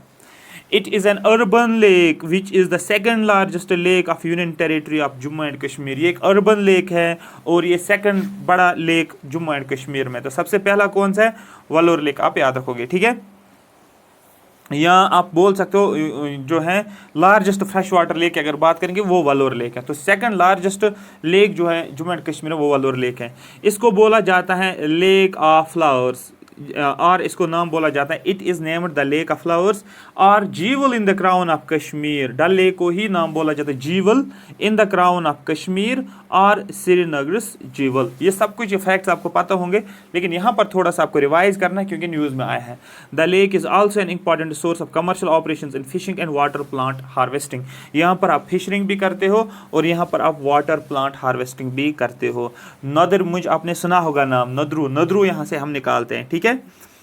उसके बाद जो है वलोर लेक की अगर बात करेंगे, it is one of the largest fresh water lake in Asia, Asia का लार्जेस्ट फ्रेश वाटर लेक है। दूसरा जो है ये जम्मू एंड कश्मीर श्रीनगर का लार्जेस्ट फ्रेश वाटर लेक है, ठीक है। It is sited in Jammu and Kashmir, Bandipura district of Jammu and Kashmir. The lake basin was formed as a result of tectonic activity and is fed by river Jhelum. अगर कोई भी पॉइंट याद नहीं रखोगे, लेकिन ये पॉइंट आपको याद रखना है, ये लेक जो है ये कैसे बना, आपको बोलना है टेक्टोनिक एक्टिविटी से, ठीक है। बात समझ में आ रही है? जो टेक्टोनिक एक्टिविटीज़ हैं, पहले एक टेक्टोनिक्स आपने पढ़ा होगा, ठीक है। तो टेक्टोनिक एक्टिविटीज़ की वजह से क्या हुआ, इस लेक की फॉर्मेशन हुई है। और इस लेक को पानी कहाँ से मिलता है, आपको बोलना है झेलम रिवर से। मेरी बात समझ में आ रही है? And is fed by the Jhelum river. Ancient times Wular lake was also called as Mahapadmasar, ठीक है, महापद्मासर बोला जाता है इसको, महापद्मासर। एंशिएंट टाइम्स में वलोर लेक को महापद्मासर का नाम बोलते थे। और आपको पता है रिवर झेलम को आई थिंक यथ भी बोलते हैं। ये काफ़ी ज़्यादा ये फैक्चुअल जो है आपको याद रखना पड़ता है। इसके अलावा the lake is one of the 42 India wetland designated Ramsar site. जो भी हमारे पास at present 49 wetland designated sites हैं इंडिया में, बट जो 42 में से ही था ये, ठीक है। 42 से पहले पहले ये आपको देखने को मिला, मतलब ये जो है वलोर लेक ये रमसार साइट्स के अंदर आता है, ठीक है। उसके बाद निगीन लेक की अगर हम बात करेंगे, Nigeen lake is mildly eutrophic lake located in Srinagar Jammu and Kashmir.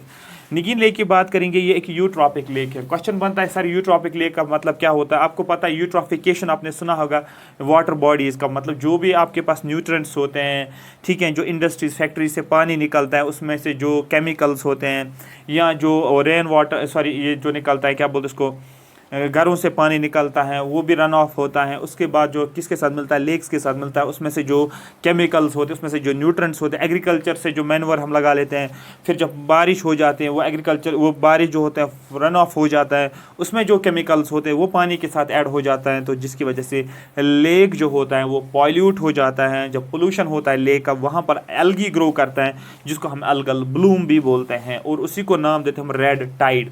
ये अगर पूरा हमारे पास लेक है, ऊपर से क्या बनता है, इसको एक एल्गीज ग्रो होती है, पूरा सरफेस कवर हो जाता है, जिसकी वजह से सनलाइट ट्रैप हो जाती है, सनलाइट नीचे नहीं आता है कि प्लांट्स यहाँ पर फोटोसिंथेसिस करते हैं, जिसकी वजह से ऑक्सीजन रिलीज होता है, वाटर बॉडी में ऑक्सीजन होता और यहाँ पर फिशेस ग्रो करते हैं। लेकिन जब सनलाइट ट्रैप होती है बिकॉज ऑफ दिस यूट्रॉफिकेशन, तो क्या हो जाता है, फिश लाइफ जो होते हैं डिजॉल्व ऑक्सीजन कंटेंट कम होता है, प्लांट्स रेस्पायर नहीं कर पाते हैं, फोटोसिंथेसिस नहीं होते हैं, ऑक्सीजन नहीं होता है, डिजॉल्व ऑक्सीजन पानी के अंदर नहीं होता है, और फिश जो होती है इनकी डेथ होती है, जिसको बोला जाता है eutrophication of lakes. Ecology environment का मोस्ट इंपॉर्टेंट टॉपिक माना जाता है। क्लियर हो गया? हाँ सर क्लियर हो गया। It is sometimes considered as a part of Dal lake. Nigeen lake को बोला जाता है कि ये डल लेक का ही पार्ट है, and is connected it to it via narrow strait. तो दैट मीन्स अगर ये डल लेक है तो यहाँ से एक स्ट्रेट निकला है, और यहाँ पर एक और वाटर बॉडी है जिसको बोला जाता है निगीन लेक। ये डल लेक है, तो हम बोलते हैं निगीन लेक एक्चुअली किसका पार्ट है, डल लेक का ही पार्ट है, लेकिन ये निगीन लेक कनेक्टेड है, एक छोटी सी चैनल है, एक नैरो चैनल है जिसको हम स्ट्रेट का नाम बोलते हैं, ठीक है। उसके बाद हमारे पास पूर्वमंडल जिसको आप बोलते हैं, पूर्वमंडल या जिसको छोटा काशी भी नाम दिया जाता है। It's a village located in Devika, ठीक है, Devika river in Samba district Jammu and Kashmir. ये जो है ये लोकेटेड है, ये एक विलेज है जो कि लोकेटेड है एक रिवर के ऊपर, जिसको देविका रिवर नाम दिया जाता है सांबा डिस्ट्रिक्ट में, ठीक है। तो ये इंपॉर्टेंट बनता है। The village and its temples are a pilgrimage site for Hindus. ये विलेज और यहाँ पर जो भी टेम्पल्स हैं ये एक पिलग्रमेज साइट है हिंदूज के लिए। Who believes bathing in the river cleans the soul, जिनका ये फेथ है, जिनका ये बिलीफ है कि अगर इस रिवर में हम बाथ करते हैं तो जो भी सोल होता है वो क्लीन होता है, एक फेथ है, ठीक है। उसके बाद एक और इम्पॉर्टेंट आया है, इम्पॉर्टेंट न्यूज़ में आया है, जिसको बोलते हैं हम महेंद्रगिरी बायोस्फीयर रिजर्व, ठीक है। महेंद्रगिरी बायोस्फीयर रिजर्व जो है न्यूज़ में क्यों आया है? The Orissa government has proposed second biosphere reserve in the southern part of the state at Mahendragiri, a hill ecosystem having rich biodiversity. Mahendragiri biosphere reserve सबसे पहले कहाँ पर है? आपको बोला महेंद्रगिरी जो है ये उड़ीसा में है। और उड़ीसा न्यूज़ में क्यों आया है? क्योंकि उड़ीसा गवर्नमेंट ने एक प्रपोजल बनाया है, उसने एक डिक्लेयर किया है कि जो सेकंड बायोस्फीयर रिजर्व जो है वो महेंद्रगिरी बायोस्फीयर रिजर्व है, ठीक है। What is a biosphere reserve? Biosphere reserve क्या होता है यहाँ पर जानेंगे हम। Biosphere reserve is an international designation by the UNESCO for representing parts of natural and cultural landscape extending over large areas of terrestrial और कोस्टल और marine ecosystem और a combination of both. Biosphere reserve जो है ये एक international designation मिलता है इसको।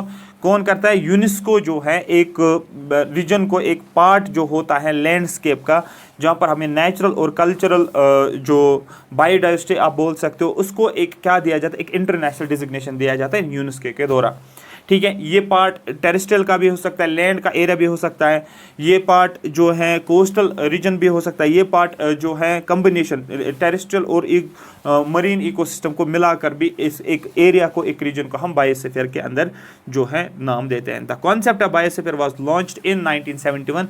बायोस्फीयर का कॉन्सेप्ट दिया गया 1971। और आपको पता है इसी साल 1971 में क्या हुआ है? रमसार कन्वेंशन भी हुआ है। रमसार कन्वेंशन 1971 में ईरान में हुआ है, याद रखना, February 2 में, रिलेटेड टू वेटलैंड्स। और सेम ईयर में ही बायोस्फीयर जो है कॉन्सेप्ट बायोस्फीयर रिजर्व दिया हुआ है एज ए पार्ट ऑफ, ये किसका पार्ट माना है? यूनेस्को का MAB programme, MAB, that is man and biosphere programme, ये आपको याद रखना है। Other protected areas in Maharashtra के बाकी प्रोटेक्टेड एरियाज ये हम देखेंगे। यहाँ पर याद रखना है महाराष्ट्र के कौन कौन से प्रोटेक्टेड एरियाज है। आपको बोलना है सह्याद्री टाइगर रिजर्व, आपको पता है, जो वेस्टर्न घाट्स का दूसरा नाम, यहाँ पर फैक्ट याद रखना है, वेस्टर्न घाट्स का दूसरा नाम, इसको सह्याद्री बोलते हैं या सह्याद्री बोलते हैं, ठीक है। Melghat tiger reserve, great Indian bustard sanctuary याद रखना है, कारनाला से bird sanctuary, Sanjeev Gandhi national park, Pench national park, already I hope मैंने ऊपर भी आपको इसके बारे में बताया है। अब यहाँ पर एक इंपॉर्टेंट है, यहाँ पर भीतरकनिका नेशनल पार्क, बहुत ज़्यादा इंपॉर्टेंट, मैंने आपको पहले भी बोला है भीतरकनिका नेशनल पार्क कहाँ पर है, आपको बोला भीतरकनिका जो है ये उड़ीसा में। तो सबसे पहला पॉइंट एग्जाम के लिए यही बनता है। दूसरा न्यूज़ में क्यों आया है? एक साइक्लोन जिसको बोलते हैं साइक्लोन यास, जिसको यहाँ पर जब ये साइक्लोन आया है उड़ीसा मतलब अरेबियन सी में, और उसने हिट किया है उड़ीसा कोस्ट को, जिसकी वजह से काफ़ी ज़्यादा ट्री जो है वो गिर गए थे, और जिसके इसलिए ये जो है ये रीजन यहाँ पर न्यूज़ में आया है। इसलिए लिखा है cyclone Yas felt hundreds of trees in Bhitarkanika hit on फाना बीइंग असेस्ड, ठीक है। अब हम क्या जानेंगे? भीतरकनिका नेशनल पार्क लोकेशन कहाँ पर है? आपको बोलना है ये डिस्ट्रिक्ट उड़ीसा में है, ईस्टर्न इंडिया में है, मतलब ये यहाँ पर डिस्ट्रिक्ट उड़ीसा है, यहाँ पर आपको देखने को मिलेगा। It is famous for its mangroves, यहाँ पर मैंग्रोव फॉरेस्ट आपको देखने को मिलेगा, migratory birds, estuarine crocodiles and countless creeks. It is India second largest mangrove forest. पहले जो है वो सुंदरबंस मैंग्रोव्स हैं, और यहाँ पर दूसरा जो है दैट इज उड़ीसा वाले मैंग्रोव्स। क्वेश्चन बनता है सर साइक्लोन यास क्या है? देखो किस तरीके से चीज़ को लिंक करना है। पढ़ रहे हो नेशनल पार्क्स, पढ़ा आपने उड़ीसा का नेशनल पार्क, उसके बाद आपने देखा कि रीज़न क्या था, क्योंकि साइक्लोन यास आया, मतलब आपको साइक्लोन यास के बारे में पता होना चाहिए। साइक्लोन जब आप पढ़ोगे कोई भी साइक्लोन न्यूज़ में, सबसे पहले किस रीजन में ये साइक्लोन आया है, ये ट्रॉपिकल साइक्लोन है, कौन सा साइक्लोन है, अरेबियन सी में आया है, बे ऑफ बंगाल में, किस रीजन को हिट किया, ईस्ट कोस्ट को किया और वेस्ट कोस्ट को किया, ये पता नहीं। साइक्लोन को, इस साइक्लोन को नाम किसने दिया है, ये बहुत ज़्यादा इंपॉर्टेंट है, क्वेश्चन पूछा जाता है। तो साइक्लोन या जो ये ट्रॉपिकल साइक्लोन, अब क्वेश्चन बनता है ट्रॉपिकल साइक्लोन का मतलब क्या होता है? ट्रॉपिकल साइक्लोन का मतलब होता है यहाँ पर क्या होता है, इनसाइड लो प्रेशर रीजन होते हैं और आउटसाइड हाई प्रेशर रीजन होते हैं। विंड्स क्या करती है, वो from region of high pressure to region of low pressure, और यहाँ पर क्या होता है, साइक्लोन क्रिएट होता है। मेरी बात समझ में आ रही है? तो क्वेश्चन पूछा जाता है साइक्लोन्स आर, आपको बोलना लो प्रेशर रीजन्स, और विंड्स जो होती है from region of high pressure वो सभी रीजन कन्वर्ज होकर कहाँ पर आती है, लो प्रेशर रीजन में। इस साइक्लोन यास को नाम किसने दिया, आपको बोलना, इसको नाम दिया है ओमान ने साइक्लोन यास का नाम दिया है। Yaas means tree bearing fragrant flowers. Yaas का मतलब होता है एक ऐसा ट्री जिसमें फ्लावर्स जो होते हैं वो फ्रेगनेंट फ्लावर्स होते हैं, बहुत अच्छी स्मेल उनको आती है, याद रखना। उसके बाद जो है cyclone Yaas is the first cyclone storm to develop over bay of Bengal in 2021। Year 2021 में क्या हुआ, ये बे ऑफ बंगाल वाला रीजन है, यहाँ पर क्या हुआ, साइक्लोन यास। साइक्लोन यास मतलब कुछ इस तरीके से आपको इस तरीके से साइक्लोन आपको देखने को मिलेगा। और फिर किसको हिट किया, ईस्ट कोस्ट को हिट किया। Cyclone Yaas crossed the northern Odisha coast around 20 kilometre south of Balasore at its peak intensity as a very severe cyclone storm. ये किस कैटेगरी में रखा गया, साइक्लोन यास जो है ये वेरी सीवियर साइक्लोन स्टॉर्म के कैटेगरी में आया है। जब मैं आपको करंट अफेयर इंपॉर्टेंट साइक्लोन्स के बारे में पढ़ाऊंगा, न्यूज़ में कौन कौन सा साइक्लोन आया, तो you will understand it in A detail, ठीक है, आपको डिटेल में ही ये समझ आ जाएगा, ठीक है। तो इसीलिए यहाँ पर आपको जहन में रखना है कि जो जो साइक्लोन जैसे कि टॉकटे साइक्लोन न्यूज़ में आया है, यास आया है, गुलाब आया है, गुलाब का नाम पाकिस्तान ने दिया है, टॉकटे आपको याद रखना है शायद श्रीलंका ने दिया। तो ये सभी लिस्ट जो लिस्ट आउट किया है मैंने, ये आपको समझना है। ट्रॉपिकल साइक्लोन क्या होता है, tropical cyclone is a rapid rotating storm originating over tropical oceans from where it draws energy to develop. Tropical cyclone क्या होता है, ये रोटेटिंग स्टॉर्म्स होते हैं। मतलब मेरा कहने का मतलब क्या होता है, समझो साइक्लोन कैसे बनता है। एक जब तक आपको कंसेप्ट नहीं होगा तब तक आपको कुछ भी समझ नहीं आएगा। साइक्लोन होता है मतलब सपोज मैंने एक रीजन लिया, यहाँ पर लो प्रेशर होता है, ठीक है। लो प्रेशर जहाँ पर कहाँ पर होता है, जहाँ पर आपको याद रखना लो प्रेशर वहाँ पर होता है जहाँ पर क्या होता है, जहाँ पर सनलाइट की हीट ज़्यादा होती है। जहाँ पर भी सनलाइट की हीट ज़्यादा है वहाँ पर क्या होता है, एयर वार्म होता है, वार्म एयर राइज होता है, तो यहाँ पर लो प्रेशर क्रिएट होता है। विंड्स की टेंडेंसी क्या होती है, वो विंड्स की टेंडेंसी होती है वो from region of high pressure आता है और कहाँ पर चला जाता है, कन्वर्ज कहाँ पर हो जाएंगे, लो प्रेशर के रीजन पे। लेकिन जब विंड्स आ जाती है ये क्या करती है, ये डाइवर्ट हो जाती है, ये डाइवर्ट हो जाती है बिकॉज ऑफ कोरियोलिस फोर्स। मर्ज तो फाइनली हो जाता है यहाँ पर लो प्रेशर में ही, कन्वर्ज तो हो जाता है लो प्रेशर में, लेकिन डाइवर्ट हो जाता है या तो राइटवर्ड साइड में या तो लेफ्टवर्ड साइड। इसको बोलते हैं कोरियोलिस फोर्स की वजह से। अर्थ की रोटेशन विंड्स के ऊपर आती है, विंड्स रोटेट हो जाती है, डिफ्लेक्ट हो जाती है नॉर्दर्न हेमिस्फीयर में राइटवर्ड की तरफ, साउदर्न हेमिस्फीयर में लेफ्टवर्ड की तरफ। क्योंकि अगर हम बात करते हैं इस वक्त बे ऑफ बंगाल, तो बे ऑफ बंगाल जो है ये नॉर्दर्न हेमिस्फीयर में, तो विंड्स क्या करती है, ये राइटवर्ड की तरफ डिफ्लेक्ट होते हैं। ये विंड ऐसे आना था लेकिन ये क्या करता है, ये कुछ ऐसे आके राइटवर्ड डिफ्लेक्ट होता है। इस विंड को ऐसे आना था लेकिन ये विंड राइटवर्ड डिफ्लेक्ट यहाँ से आ जाता है। इस विंड को ऐसे आना था लेकिन राइटवर्ड डिफ्लेक्ट यहाँ से आता है। अब देखो ये इस तरीके से अब क्या आ जाता है, ऐसे ऐसे ऐसे ऐसे, मतलब होता है एक रोटेटिंग स्टॉर्म होता है जिसको साइक्लोन का नाम बोलते हैं। ये हाई प्रेशर रीजन होते हैं और ये लो प्रेशर रीजन होता है। तो सेंटर जो होता है इसका लो प्रेशर रीजन है। क्लिक करना दिमाग को कि cyclone is a low pressure region, ठीक है। और दूसरा ये है कि एंटी साइक्लोन इसका अपोजिट होता है, ठीक है। बस इतना आपको याद रखना है। तो ये ट्रॉपिकल साइक्लोन ट्रॉपिकल रीजन में आपको पाया जाता है और यहाँ से ही इसको एनर्जी मिलती है। कहाँ से, ओशन से ही इसको एनर्जी मिलती है इस ट्रॉपिकल साइक्लोन को। It has a low pressure centre, centre क्या होता है, लो प्रेशर होता है, and cloud spiralling towards the eye wall, ठीक है, eye wall surrounding the eye, the central part of the system where the weather is normally calm and free cloud. देखो cyclone जब होता है ना, साइक्लोन जब बनता है, ये मैंने साइक्लोन यहाँ पर बनाया, ध्यान से देखोगे यहाँ पर मैंने ये साइक्लोन भाई, साइक्लोन बनता है। देखो साइक्लोन का एक सेंट्रल पोर्शन होता है जिसको हम आई का नाम बोलते हैं। ये साइक्लोन का सेंटर जिसको मैं हाईलाइट कर रहा हूँ, ये साइक्लोन की आई होती है। और जब बारिश ऊपर से पड़ती है ना, बारिश ऊपर से पड़ते हैं, इस ये वाला आई, देखो मैं इसको हाईलाइट करता हूँ सो आपको क्लियर हो जाए। ये वाला पोर्शन बन गया इसकी आई, ऊपर से बारिश पड़ती है ना, इस आई वाले रीजन में बारिश नहीं पड़ती है, ये वाला रीजन काम होता है, यहाँ पर कोई भी क्लाउड नहीं होता है। इससे बाहर बाहर आप आ जाओगे, इससे बाहर बाहर आप आ जाओगे, यहाँ पर तो बारिश होगी, यहाँ पर क्लाउड्स, क्योंकि यहाँ पर क्लाउड से यहाँ पर क्लाउड से यहाँ पर बारिश होती है, लेकिन आई वाले रीजन में बारिश नहीं होती। ये क्वेश्चन पूछा गया है साइक्लोन को डिटेल में जब पढ़ते हो ज्योग्राफी में, तो वहाँ पर ये क्वेश्चन बनता है कि जो आई वाला रीजन है यहाँ पर बारिश पड़ती है नहीं पड़ती। आपको बोलना है साइक्लोन का जो सेंट्रल वाला पोर्शन होता है इसको हम आई का नाम बोलते हैं, और इस आई के आसपास ही साइक्लोन आपको देखने को मिलेगा।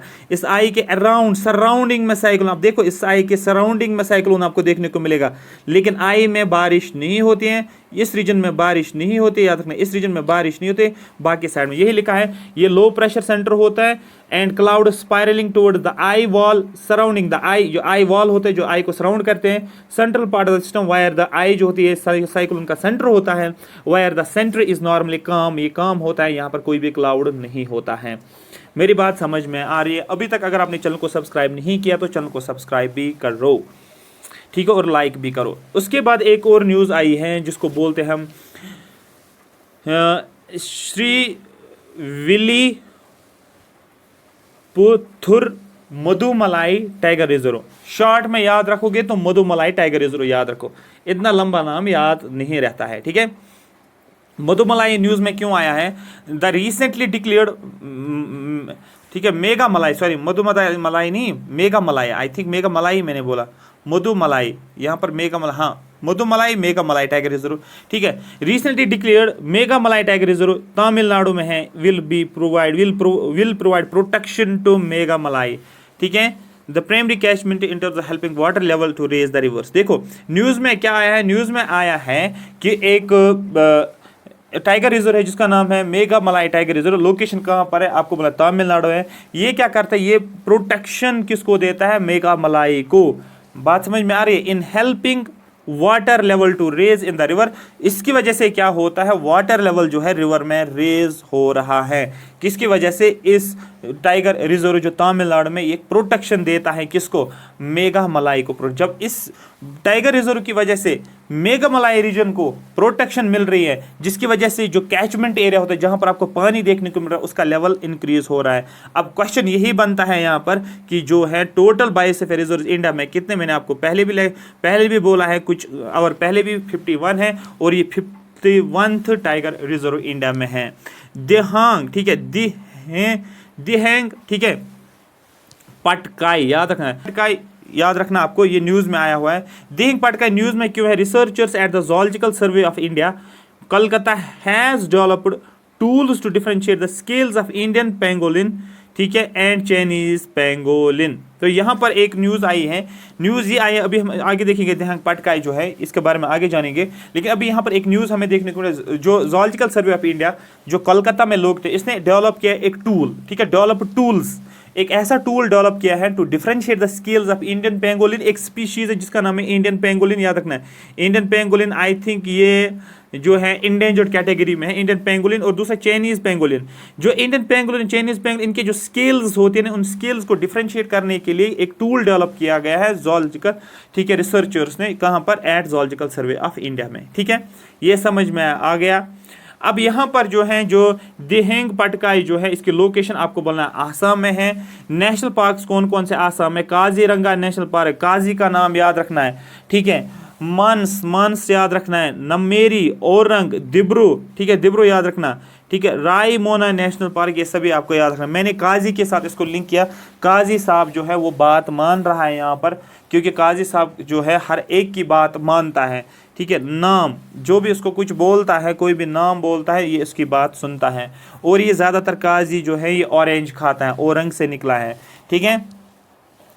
उसके बाद जो है रायमोना, ये सारी चीज़ें आप लिख कर सकते हो, ये क्वेश्चन पूछा जाता है। तो मैंने पहले भी बोला था उत्तराखंड और आसाम, वेस्ट बंगाल की जितनी भी नेशनल पार्क्स हैं वो सारी याद रखनी है। इसी लेक्चर में, इसी PDF में एक ही जगह पर आपको सारी चीज़ें मिल रही हैं, तो आपको बाहर ढूंढने की ज़रूरत नहीं है किस स्टेट में कौन सी नेशनल पार्क है। Kaziranga and Manas national parks are UNESCO world heritage sites. Kaziranga और मानस जो आसाम है, दोनों वर्ल्ड हेरिटेज साइट्स है। They are also tiger reserve, ये टाइगर रिजर्व भी हैं, along with Nameri and Orang, ठीक है, ये टाइगर रिजर्व भी हैं, ठीक है। तो दैट मीन्स औरंग भी, नमेरी भी है, और काजीरंगा और मानस भी, ये कहाँ पर है आपको बोलना है, ये याद रखना है आसाम में, ठीक है। इसके अलावा पाके टाइगर रिजर्व याद रखें, पाके टाइगर रिजर्व कहाँ पर है आपको बोला? अरुणाचल प्रदेश में। अरुणाचल, नॉर्थ ईस्टर्न स्टेट्स में जितनी भी स्टेट्स हैं उन सभी का आपको टाइगर रिजर्व के या नेशनल पार्क के बारे में पता होना चाहिए। तो यहाँ पर पाके टाइगर रिजर्व की बात करेंगे, ये अरुणाचल प्रदेश में है। More than 200 contingency workers of Pake Tiger Reserve in Arunachal Pradesh went on an indefinite strike over non-payment of wages from December 2020। यहाँ पर क्वेश्चन पूछा जाएगा, ऐसा कौन सा टाइगर रिजर्व है जहाँ पर जो है जो यहाँ के वर्कर जो थे इस पाके टाइगर रिजर्व में, उन्होंने क्या किया? उन्होंने स्ट्राइक की है। Recently seen in the news, लिखा होगा recently seen in the news, workers of which of the following tiger reserve went on an indefinite strike. आपको बोलना है पाके टाइगर रिजर्व जो कि अरुणाचल प्रदेश में है। जिस तरीके से आपने केक वाला रिफॉर्म पढ़ा होगा, सॉरी केक वाले मूवमेंट CAK, चंपारण, अहमदाबाद, खेड़ा सत्याग्रह पढ़ा होगा, वहाँ पर भी वर्कर्स ने भी अहमदाबाद मिल वर्कर जो स्ट्राइक हुई थी ना, ठीक है, मिल वर्कर्स स्ट्राइक हुई थी, मिल ओनर और मिल वर्कर्स के बीच में जो चल रहा था, आपस में जो बहस चल रही थी, फिर मिल वर्कर्स ने जो है स्ट्राइक किया था। तो एग्जैक्टली उसी तरीके से यहाँ पर भी आप चीज़ों को लिंक कर सकते हो। तो यहाँ पर एग्जैक्टली यहाँ पर जो वर्कर्स थे पाकि टाइगर रिजर्व में अरुणाचल प्रदेश में, उन्होंने एक इनडेफिनिट स्ट्राइक लगा दी है, नॉन पेमेंट ऑफ वेजेस, उनको वेजेस नहीं मिल रहे थे। लेकिन जो है अहमदाबाद मिल वर्कर जो लड़ाई चल रही थी वहाँ पर वो बोल रहे थे वेजेस को हाइक करने के लिए। मेरी बात समझ में आ रही है? तो यहाँ पर इसके बारे में जानेंगे, इस टाइगर रिजर्व के बारे में। Pakke tiger reserve also known as Pakhui tiger reserve, ये एक प्रोजेक्ट टाइगर रिजर्व है। It is located in Pakke district of Arunachal Pradesh, बस आपको अरुणाचल प्रदेश ही याद रखना है। रामगढ़ वाइल्ड लाइफ सेंचुरी की बात करनी है, राजस्थान में रामगढ़, आर राजस्थान, आर हो गया Ramgarh, is poised to get its fourth tiger reserve after Ramgarh Vishdhari Wildlife Sanctuary received a nod from Tiger Conservation Authority's Technical Committee। तो मैंने पहले ही बोला, अगर किसी एरिया को एज ए आप ये बोल सकते हो कि टाइगर रिजर्व का स्टेटस देना है, तो वो कौन देता है? आपको बोलना है ये जो होता है नेशनल टाइगर कंजर्वेशन अथॉरिटी देता है। इसी तरीके से यहाँ पर रामगढ़ जो वाइल्ड लाइफ सेंचुरी है, यहाँ पर लिखा है Rajasthan is poised to get its fourth tiger reserve, चौथा टाइगर रिजर्व इसको देखने को मिल रहा है। ठीक है, अब यहाँ पर क्वेश्चन है, ये जो है लोकेशन कहाँ पर है इसकी, आपको बोले राजस्थान में है। बाकी टाइगर रिजर्व राजस्थान में क्या है? रणथंभौर, ये मैंने आपको पहले बोला है। सारिस्का, याद रखना, सारिस्का और मुकंदरा हिल टाइगर रिजर्व। अगर मुकंदरा का नाम याद नहीं रखोगे, लेकिन इन दोनों का नाम आपको याद रखना है, रणथंभौर भी और सारिस्का। ये क्वेश्चन पूछा गया, सारिस्का के ऊपर बहुत बार क्वेश्चन पूछे गए, ये भी आपको याद रखना है। सारिस्का जो थी एक लड़की थी, इसको बहुत ये चल रही थी राजस्थान में, तो अचानक से बारिश हो गई। ठीक है, बारिश का मतलब हो गया रेन, और राजस्थान का मतलब हो गया ठीक है। यहाँ आप बोल सकते हो सारिस्का की शादी एक राजा के साथ हुई है, फिर बहुत ज़्यादा बारिश होगी शादी के दिन, ये भी आप याद रख सकते हो। उसके बाद डेजर्ट नेशनल पार्क है राजस्थान में। ठीक है, कियोलादियो नेशनल पार्क बहुत ज़्यादा इंपॉर्टेंट है, कियोलादियो नेशनल पार्क बहुत ज़्यादा इंपॉर्टेंट है। ठीक है, नेशनल चंबल सेंचुरी, जनरली ये ट्राई जंक्शन पे देखने को राजस्थान, मध्य प्रदेश, उत्तर प्रदेश में, लेकिन चंबल जो है आप बोलोगे ये यूपी में ही है। चंबल सेंचुरी जहां पर मैंने आपको बोला था नाम, गहरील्स जो है क्रोकोडाइल की एक टाइप है गहरील्स, ये उत्तर प्रदेश में ही चंबल सेंचुरी में पाया जाता है और हैबिटेट उनको वहाँ पर है। और यहाँ पर जो है ये ट्राई जंक्शन में, जैसे मैंने आपको बोला था एक मैंने बोला था ना आपको बांडीपुर टाइगर रिजर्व के ऊपर, बांडीपुर नेशनल पार्क, वो ट्राई जंक्शन में होता है, तमिलनाडु, केरला और मैंने बोला था आपको कर्नाटका। तो तमिलनाडु, केरला और कर्नाटका के ट्राई जंक्शन पे है। लेकिन इन जनरल हम क्या बोलते हैं? हम बोलते हैं कि ये केरला में ही नेशनल पार्क है। कौन? Bandipur national park. एग्जैक्टली यहाँ पर भी वही है कि जो चंबल सेंचुरी जो है ये भी ट्राई जंक्शन में ही है। राजस्थान का ट्राई जंक्शन, यहाँ से राजस्थान का ट्राई जंक्शन, यहाँ पर एमपी का ट्राई जंक्शन और यहाँ पर यूपी का ट्राई जंक्शन। और इन जनरल हम ये फिर बोलते हैं तो ये यूपी में पाया जाता है, क्योंकि ऊपर मैंने आपको इसके बारे में बताया था, वहाँ पर यूपी लिखा था, तो इससे कन्फ्यूज आपको नहीं होना है। ग्रेट बैरियर रीफ आपने पढ़ा होगा, कोरल रीफ्स के बारे में। कोरल रीफ्स जहाँ पर भी देखोगे हर साल क्वेश्चन बनता है। ठीक है, अब यहाँ पर ग्रेट बैरियर रीफ क्या है? In news recently the UNESCO world heritage committee has recommended that the Australia's great barrier reef should be added to the list of endanger world heritage site. Recently UNESCO world heritage committee ने recommendation की है। Recommendation उसने recommend क्या किया है? जो Australia में great barrier reef है उसको हम किस लिस्ट में डालना चाहते हैं? शुड बी एडेड, किस में? List of endanger. याद रखना, वर्ल्ड हेरिटेज साइट्स के भी अंदर से लिस्ट होते हैं जिसको बोलते हैं इंडेंजर लिस्ट में। वर्ल्ड हेरिटेज साइट्स के इन डेंजर, याद रखें, इन डेंजर लिस्ट में, याद रखें, इस चीज को पूरा क्लिक करना है। इन डेंजर हाईलाइटेड वर्ड है। ठीक है, इस तरीके से चीज़ों को याद रखें, कीवर्ड्स को याद रखना। तो आपको पता है ऑस्ट्रेलिया जो है ये अगर पूरा वर्ल्ड है, यहाँ पर ऑस्ट्रेलिया पाया जाता है, कुछ इस तरीके से जो है ऑस्ट्रेलिया आपको देखने को मिलेगा। और ये आपको पूछा जाता है, ये नॉर्थ ईस्टर्न वाले पार्ट में यहाँ पर ग्रेट बैरियर रीफ है और यहाँ पर एक सी भी है। ठीक है, तो ग्रेट बैरियर रीफ, इसी के बारे में बोला जाता है कि इसको जो यूनेस्को वर्ल्ड हेरिटेज कमेटी ने रिकमेंड किया है कि ऑस्ट्रेलिया का जो ग्रेट बैरियर रीफ है, सबसे बड़ा बैरियर रीफ जो है ये कहाँ पर, ये टाइप है बैरियर का। एक है एटॉल्स हमारे पास होते हैं और बैरियर रीफ्स होते हैं और फ्रिंजिंग रीफ्स होते हैं, तो ये बैरियर वाला टाइप है। ठीक है, उसके बाद जो होता है इसी तरीके से अगर हम इंडिया की यहाँ पर बात करेंगे तो अरेबियन सी में, याद रखना, अरेबियन सी में एटॉल्स पाए जाते हैं, एटॉल्स पाए जाते हैं। और क्या बोलते हैं उसको, अंडमान एंड निकोबार में नहीं, अंडमान एंड निकोबार, अरेबियन सी में क्या होते हैं? कोरल रीफ्स हमें पाए जाते हैं। इसको बोलते हैं कोरल आइलैंड भी, इसको क्या बोलते हैं उसको, क्या बोलते हैं उसको, अरेबियन सी को हम बोलते हैं, ठीक है। अरेबियन सी में जो आइलैंड्स उनको कोरल आइलैंड्स का भी हम नाम बोलते हैं, ठीक है। और बे ऑफ बंगाल में अंडमान एंड निकोबार, ये जो है बे ऑफ बंगाल में, ठीक है। मेरी बात समझ में आ रही है? आगे चलेंगे हम। अब हम ग्रेट बैरियर रीफ के बारे में जानेंगे। वर्ल्ड ज्योग्राफी का एक मोस्ट इंपॉर्टेंट पार्ट है, इसलिए मैं आपको हमेशा यही बोलता हूं, जब भी आप इकोलॉजी एनवायरनमेंट को पढ़ो उसको ज्योग्राफी के साथ ही पढ़ना चाहिए, दोनों को at the same time revise करना चाहिए, क्योंकि सारा ऑलमोस्ट 70% ओवरलैप होता है ज्योग्राफी और इकोलॉजी एनवायरनमेंट को। मतलब अगर ज्योग्राफी से 15 क्वेश्चन आते हैं, इकोलॉजी एनवायरनमेंट से 20 क्वेश्चन, 35 क्वेश्चन, मतलब 70 मार्क्स इन दो में से ही आपको आते हैं। 70 में से आपको 50 मार्क्स से अगर उठाओगे तो that is more than sufficient. The reef is located in the coral sea. यहाँ पर एक मैंने अभी बोला था आपको, यहाँ पर एक सी है जिसको कोरल सी का नाम, ये ऑस्ट्रेलिया है, यहाँ पर एक सी है जिसको कोरल सी का नाम बोलते हैं, यहाँ पर ठीक है, इसी सी में। The reef is located in coral sea of the coast of Queensland Australia. यहाँ पर एक कोस्ट है जिसको बोलते हैं Queensland. Selected as a world heritage site, इसको वर्ल्ड हेरिटेज साइट बोला गया है, 1981 में सिलेक्ट किया। कोरल रीफ्स के बारे में, a coral reef is an under water ecosystem characterised by rebuilding corals. Coral reef क्या है, यहाँ पर मैं और भी कॉन्सेप्ट्स आपको बता रहा हूँ पूरा कॉम्प्रिहेंसिव तरीके से। कोरल रीफ्स होते हैं अंडर वाटर इकोसिस्टम्स, पानी के अंदर जो भी इकोसिस्टम्स होते हैं उनको बोला जाता है कोरल रीफ्स। ये कैसे बनते हैं आपको बोलना है, जो हमारे पास कोरल पॉलिप और हमारे पास होता है एक एल्गी होता है जिसको बोलते हैं जूजेंथिलीन एल्गी, उनकी बीच में एक सिम्बायोटिक रिलेशनशिप होती है। और कोरल्स क्या करते हैं, ये कैल्शियम कार्बोनेट को सिक्रेट कर दिया। अगर कोरल मैंने बनाया, ये क्या करते हैं फ्रॉम बिलो, ये क्या करते हैं कैल्शियम कार्बोनेट को सिक्रेट करते हैं, और कैल्शियम कार्बोनेट जो होता है ये यहाँ पर डिपॉजिट होता जा रहा है। और कोरल जो होता है नीचे से कोरल्स क्या करते हैं, तो जो पॉलिप होता है ये कैल्शियम कार्बोनेट को सिक्रेट करता है, और ऊपर ये क्या बनती है, ये शल कुछ इस तरीके से बनते हैं, ऐसे ऐसे ऐसे ऐसे डिपॉजिट होते हैं, और कोरल ऊपर ऊपर ऊपर ऊपर आ जाता है, ऊपर ऊपर आ जाता है। क्योंकि ये अगर नीचे देखो, पहले कोरल यहाँ पर था, अब यहाँ पर इसने सिक्रेट किया ऐसे ऐसे, ये कोरल अब यहाँ पर आ गया, क्योंकि अब यहाँ पर इसने सिक्रीशन किया, ये अब ऊपर आएगा, यहाँ पर अब सिक्रीशन होगी, यहाँ पर ऊपर आएगा, यहाँ पर अब सिक्रीशन होगी, तो नीचे कंप्लीटली अब क्या देखने को मिलेगा, कोरल डिपॉजिट देखने को मिल रहा है, ये पूरा कोरल डिपॉजिट। और ये अगर पूरा इसमें है, ये पूरा अगर किस में है, सी में है, तो यहाँ सी का पानी यहाँ तक है, तो अब ये देखो ये कहाँ से आ गया, ये सी के ऊपर से आ गया। अब सी से बाहर ये जब निकलता है तो आपको क्या दिखेगा, ये आइलैंड होता है। मेरी बात समझ में आ रही, इसी को बोलते हैं reef building corals. Reefs are formed of colonies of coral polyp. Coral polyps होते हैं जिसको एक एनिमल आप बोल सकते हो, held together by calcium carbonate, ये कैल्शियम कार्बोनेट सिक्रीट करते हैं। Coral polyps live in an endosymbiotic relationship with an algae.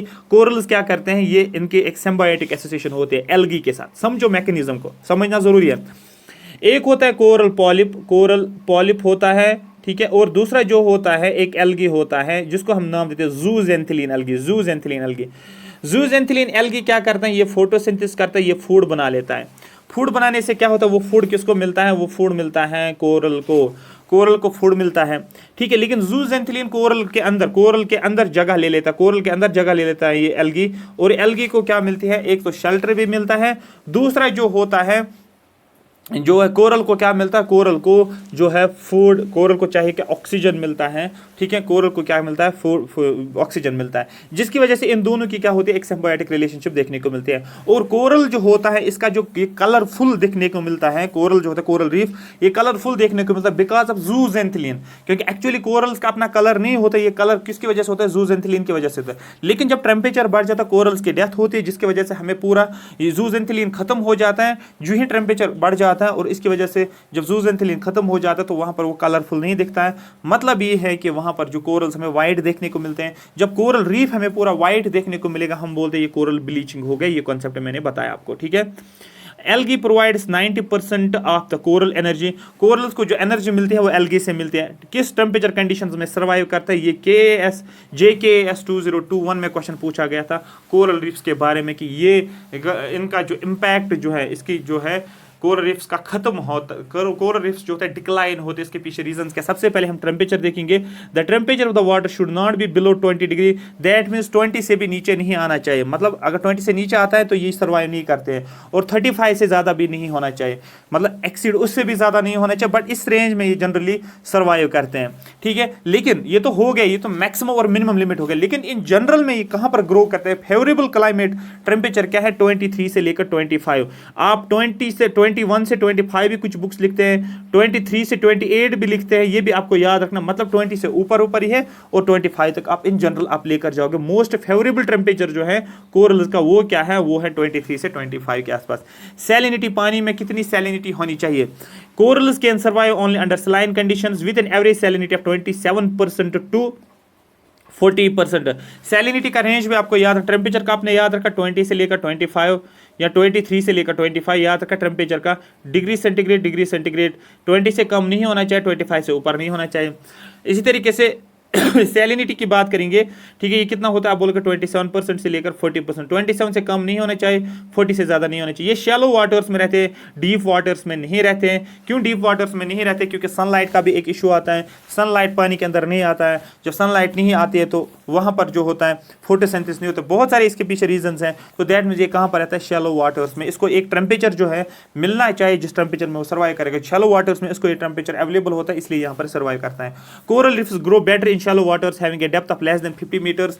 In waters में सपोज ये अगर पूरा ओशन है या सी है, यहाँ पर अगर हम देखेंगे यहाँ पर 100 मीटर इसकी डेप्थ है, तो यहाँ पर ये सर्वाइव नहीं करेगा। यहाँ पर ये सर्वाइव नहीं करेगा किस जगह पर? इस जगह पर ये सर्वाइव नहीं करेगा। तो it will survive at a depth less than 50 metre, मतलब 50 मीटर यहाँ से शुरू हो गया, यहाँ पर हो गया 40, 30, 20, 10, तो 50 यहाँ पर ये किसी भी जगह ये सर्वाइव कर सकता है, ग्रो कर सकता है, ऐसे ऐसे ऐसे ऐसे आके ऐसे ऐसे ऐसे ऐसे इस तरीके से। तो दैट मीन्स ये उन जगहों पर ग्रो करता है जहाँ पर डेप्थ पानी की कम होती है, लेस देन 50 मीटर से भी पानी कम होना चाहिए, वहाँ जगह पर ये क्या करता है, ये ग्रो होता है। The depth of water should not exceed 200 metre. 200 metre से ज़्यादा नहीं होना चाहिए, और 50 से कम में ये ग्रो करता है, बट 200 मीटर से ज़्यादा भी नहीं होना चाहिए। Coral reefs are divided into 4 classes. Coral reefs को जनरली हम 3 क्लास में पढ़ते हैं, बट यहाँ पर 4 मैं बताऊंगा आपको। एक फ्रिंजिंग रीफ्स हैं, एक बैरियर रीफ्स हैं, एक एटॉल्स है। इंडिया में आपको देखने को मिलेगा एटॉल्स आपको कहाँ पर देखने को मिले? मैंने आपको अरेबियन सी में आपको बोला है, ठीक है। उसके बाद बैरियर रीफ्स आपको पता है, बैरियर रीफ्स कहाँ पर है? ग्रेट बैरियर रीफ ऑस्ट्रेलिया में, और फ्रिंजिंग रीफ्स भी आपको याद रखना है, और दूसरा पैच रीफ्स भी। एटॉल जो होते हैं ये सर्कुलर होते हैं, ये क्वेश्चन पूछा जाता है। हॉर्स शू होता है, हॉर्स शू शेप्ड होते हैं।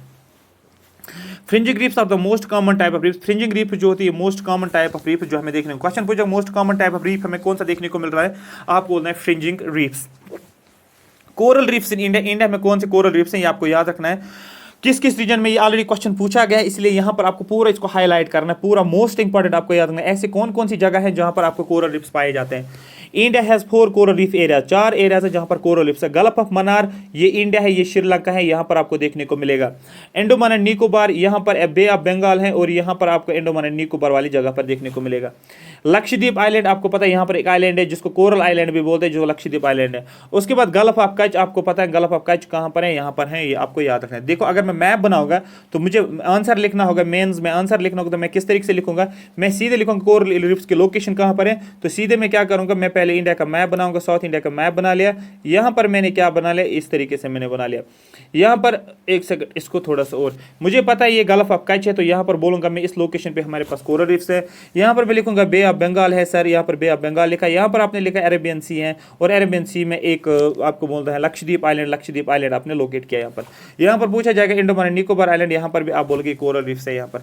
उसके बाद यहाँ पर मैं श्रीलंका बनाऊंगा, और यहाँ पर मैं क्या करूंगा, मैं बोलूंगा यहाँ पर भी कोरल रीफ्स है। तो ये सभी लोकेशंस में क्या करूंगा, 1 2 3 4, इन सभी लोकेशंस पे इंडिया में जो कोरल्स हैं वो क्या है, पाए जाते हैं। ठीक है, क्लियर हो गया? हाँ सर क्लियर हो गया। ये आपका आंसर अट्रैक्टिव बनाता है, जो आपको अच्छे खासे मार्क्स दे देता है। ठीक, उसके बाद more than 1/3 of the world's coral reefs are located in territories of Australia, Indonesia and Philippines. मतलब साउथ ईस्ट एशिया की मैं बात करता हूँ और ऑस्ट्रेलिया की मैं बात करता हूँ। ये अगर इंडिया है, ये एशिया साउथ एशिया है, यहाँ पर आपको देखने को मिलता है कोरल रीफ्स। इंडोनेशिया फिलीपींस के आसपास आपको कोरल रीफ्स देखने को मिलता है, और ऑस्ट्रेलिया में सबसे ज़्यादा है। तो सबसे पहले आप ऑस्ट्रेलिया में बोलोगे, नंबर 2 इंडोनेशिया, नंबर 3 फिलीपींस में। ये क्वेश्चन पूछा जाएगा। मोर देन 1/3 33% से भी ज़्यादा कोरल रीफ्स वर्ल्ड में सबसे ज़्यादा पाए जाते हैं ऑस्ट्रेलिया में, इंडोनेशिया और फिलीपींस में। तीनों का नाम याद रखना है, AIP याद रखना है, AIP, ठीक है, याद रखना है, ठीक है। उसके बाद एक और है वाइल्ड लाइफ सेंचुरी, जिसको बोला जाता है बोरनादी, ठीक है, wild life sanctuary. Recently world wide fund, जिसको आप WWF बोलते हो, WWF world wide fund for nature India found a few tigers inhabiting Barnadi wild life sanctuary in Assam. एक वाइल्ड लाइफ सेंचुरी जो आसाम में है। अब यहाँ पर जो है लोकेशन आपको सिर्फ याद रखनी है, ये कहाँ पर है आपको बोलना है, ये आसाम में है। उसके बाद आसाम के बाकी जो है प्रोटेक्ट एरियाज कौन कौन से मैंने आपको ऑलरेडी बोला, दिब्रू भी बोला मैंने, मानस भी बोला, नमेरी भी बोला, राजीव गांधी जिसको ओरंग नेशनल पार्क भी बोलते हैं, इसी को बोलते हैं राजीव गांधी ओरंग नेशनल पार्क, काजीरंगा, काजी का नाम भी आपको मैंने बोला है, ठीक है। उसके बाद जो है गिंडी नेशनल पार्क की बात करेंगे। In the news the Guindy national park provides a number of ecosystem services to the people of Chennai Tamil Nadu. Guindy national park कहाँ पर है, सबसे पहले आपको याद रखना तमिलनाडु में। लेकिन आपने पढ़ा होगा इकोलॉजी एनवायरनमेंट में, आपने पढ़ा होगा जब आप इकोसिस्टम पढ़ते हो फिर आप इकोसिस्टम की सर्विसेज पढ़ते हो, प्रोविजनिंग सर्विसेज होती है, ठीक है। इकोसिस्टम सर्विसेज आपने पढ़ा होगा, प्रोविजनिंग सर्विस होते हैं, तो जैसे कि आपको फूड मिलता है वहाँ से, आपको जो मिलता है आपको मेडिसिन मिलता है इकोसिस्टम से, आपको बहुत सारी चीज़ें मिलती हैं, ठीक है।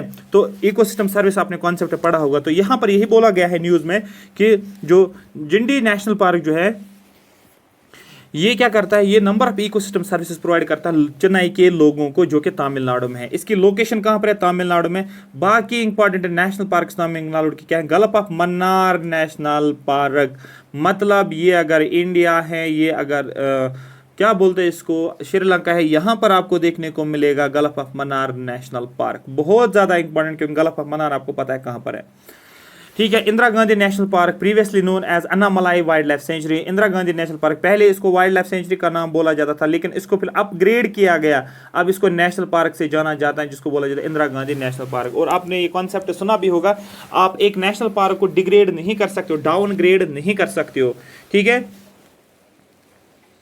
मुकुर्ती, ठीक है, मुकुर्ती नेशनल पार्क जो ऊटी में है, मधुमलाई नेशनल पार्क जो मधुमलाई में है, याद रखना, तीनों के तीन नाम आपको याद होने चाहिए। लेमरू एलिफेंट रिजर्व, ठीक है, लेमरू एलिफेंट रिजर्व की बात करेंगे। Recently the propose Lemru elephant reserve in Chhattisgarh has become a subject of controversy around its area. जो आपके पास जो है एक एलिफेंट रिजर्व है जिसका नाम है लेमरू एलिफेंट रिजर्व। क्वेश्चन है बहुत ज़्यादा इंपॉर्टेंट क्योंकि यहाँ पर एक कंट्रोवर्सी चल रही थी इस एरिया के ऊपर। तो ये कहाँ पर है, सबसे पहले लेमरू एलिफेंट रिजर्व जो है ये छत्तीसगढ़ में, सबसे पहला पॉइंट ये बनता है। अबाउट इसके बारे में जानेंगे। Lemru elephant reserve is located in the कोबरा डिस्ट्रिक्ट ऑफ छत्तीसगढ़। छत्तीसगढ़ में कोबरा डिस्ट्रिक्ट है, वहां पर। Elephant reserve are not recognised under wild life protection act. बहुत ज्यादा इंपॉर्टेंट है, 5 स्टार वाला क्वेश्चन है। क्वेश्चन पूछा जाएगा आपको वाइल्ड लाइफ प्रोटेक्शन एक्ट के अंदर कौन कौन से, एक तो टाइगर रिजर्व हम ले लेते हैं या और भी कोई चीजें ले लेते हैं, लेकिन एलिफेंट रिजर्व को हम रिकॉग्नाइज नहीं करते under wild life protection act के अंदर। Wild life protection act of 1972 पता होना चाहिए। एनवायरमेंटल प्रोटेक्शन एक्ट पता होना चाहिए किस साल में होता है, क्या 1981 में है, 1986 में। Environmental pollution and prevention of environmental water prevention and pollution act, noise prevention and pollution act, ये पता होनी चाहिए। अदर प्रोटेक्टेड एरियाज इन छत्तीसगढ़ में क्या, अचानक से आ गए और उसने मार दिया इसको, इस तरीके से याद रखना है। इस 36 ने क्या किया, 36 आ गया, 36 लोग बोल सकते हो, ये 36 लोग आ गए अचानक से मार दिया। तो अचानक मार tiger reserve, Indravati tiger reserve, ठीक है। एक और है जिसका नाम है सीता नादी, ठीक है, सीता नादी टाइगर रिजर्व। इसमें से इंपॉर्टेंट एक ही है आपको जो आपको याद रहे, अचानक मार इंद्रावती टाइगर रिजर्व जो कि छत्तीसगढ़ में है, ठीक है। उसके बाद जो है, ठीक है, बादल खोल एलिफेंट रिजर्व और दूसरा है कांगर वैली नेशनल पार्क। तो एक ही आप यहाँ पर याद रखोगे, सिर्फ दो, एक आप याद रखो अचानक मार, दूसरा आप याद रखो इंद्रावती, और जो न्यूज में आया है वो याद रखोगे जिसका नाम क्या है, ठीक है, लेमरू एलिफेंट रिजर्व आपको याद रखना है। उसके बाद एक और है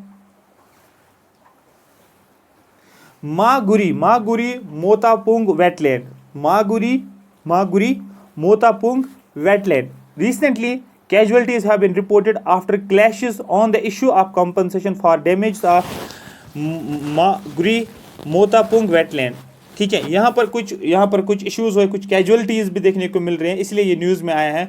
सबसे पहले आपको ये याद रखना है, ये जो है the wetland derived it's name from, ये एक वेटलैंड है जिसको नाम कहाँ से मिला है, मागुर। ये local word for the cat fish, ये कैट फिश का नाम है, इसलिए इसको एक वेटलैंड, ये वेटलैंड है एक्चुअली, और इस वेटलैंड को नाम मिला है एक फिश वेराइटी से जिसका नाम है मागुर। बस इतना आपको याद रखना है।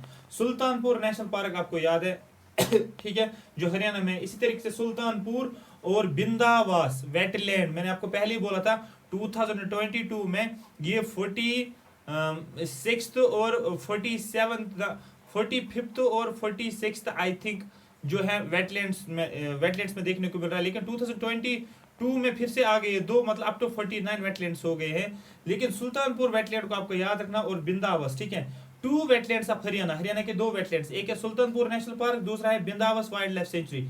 2 हो गए, have been included in Ramsar list, इसको रमसार लिस्ट के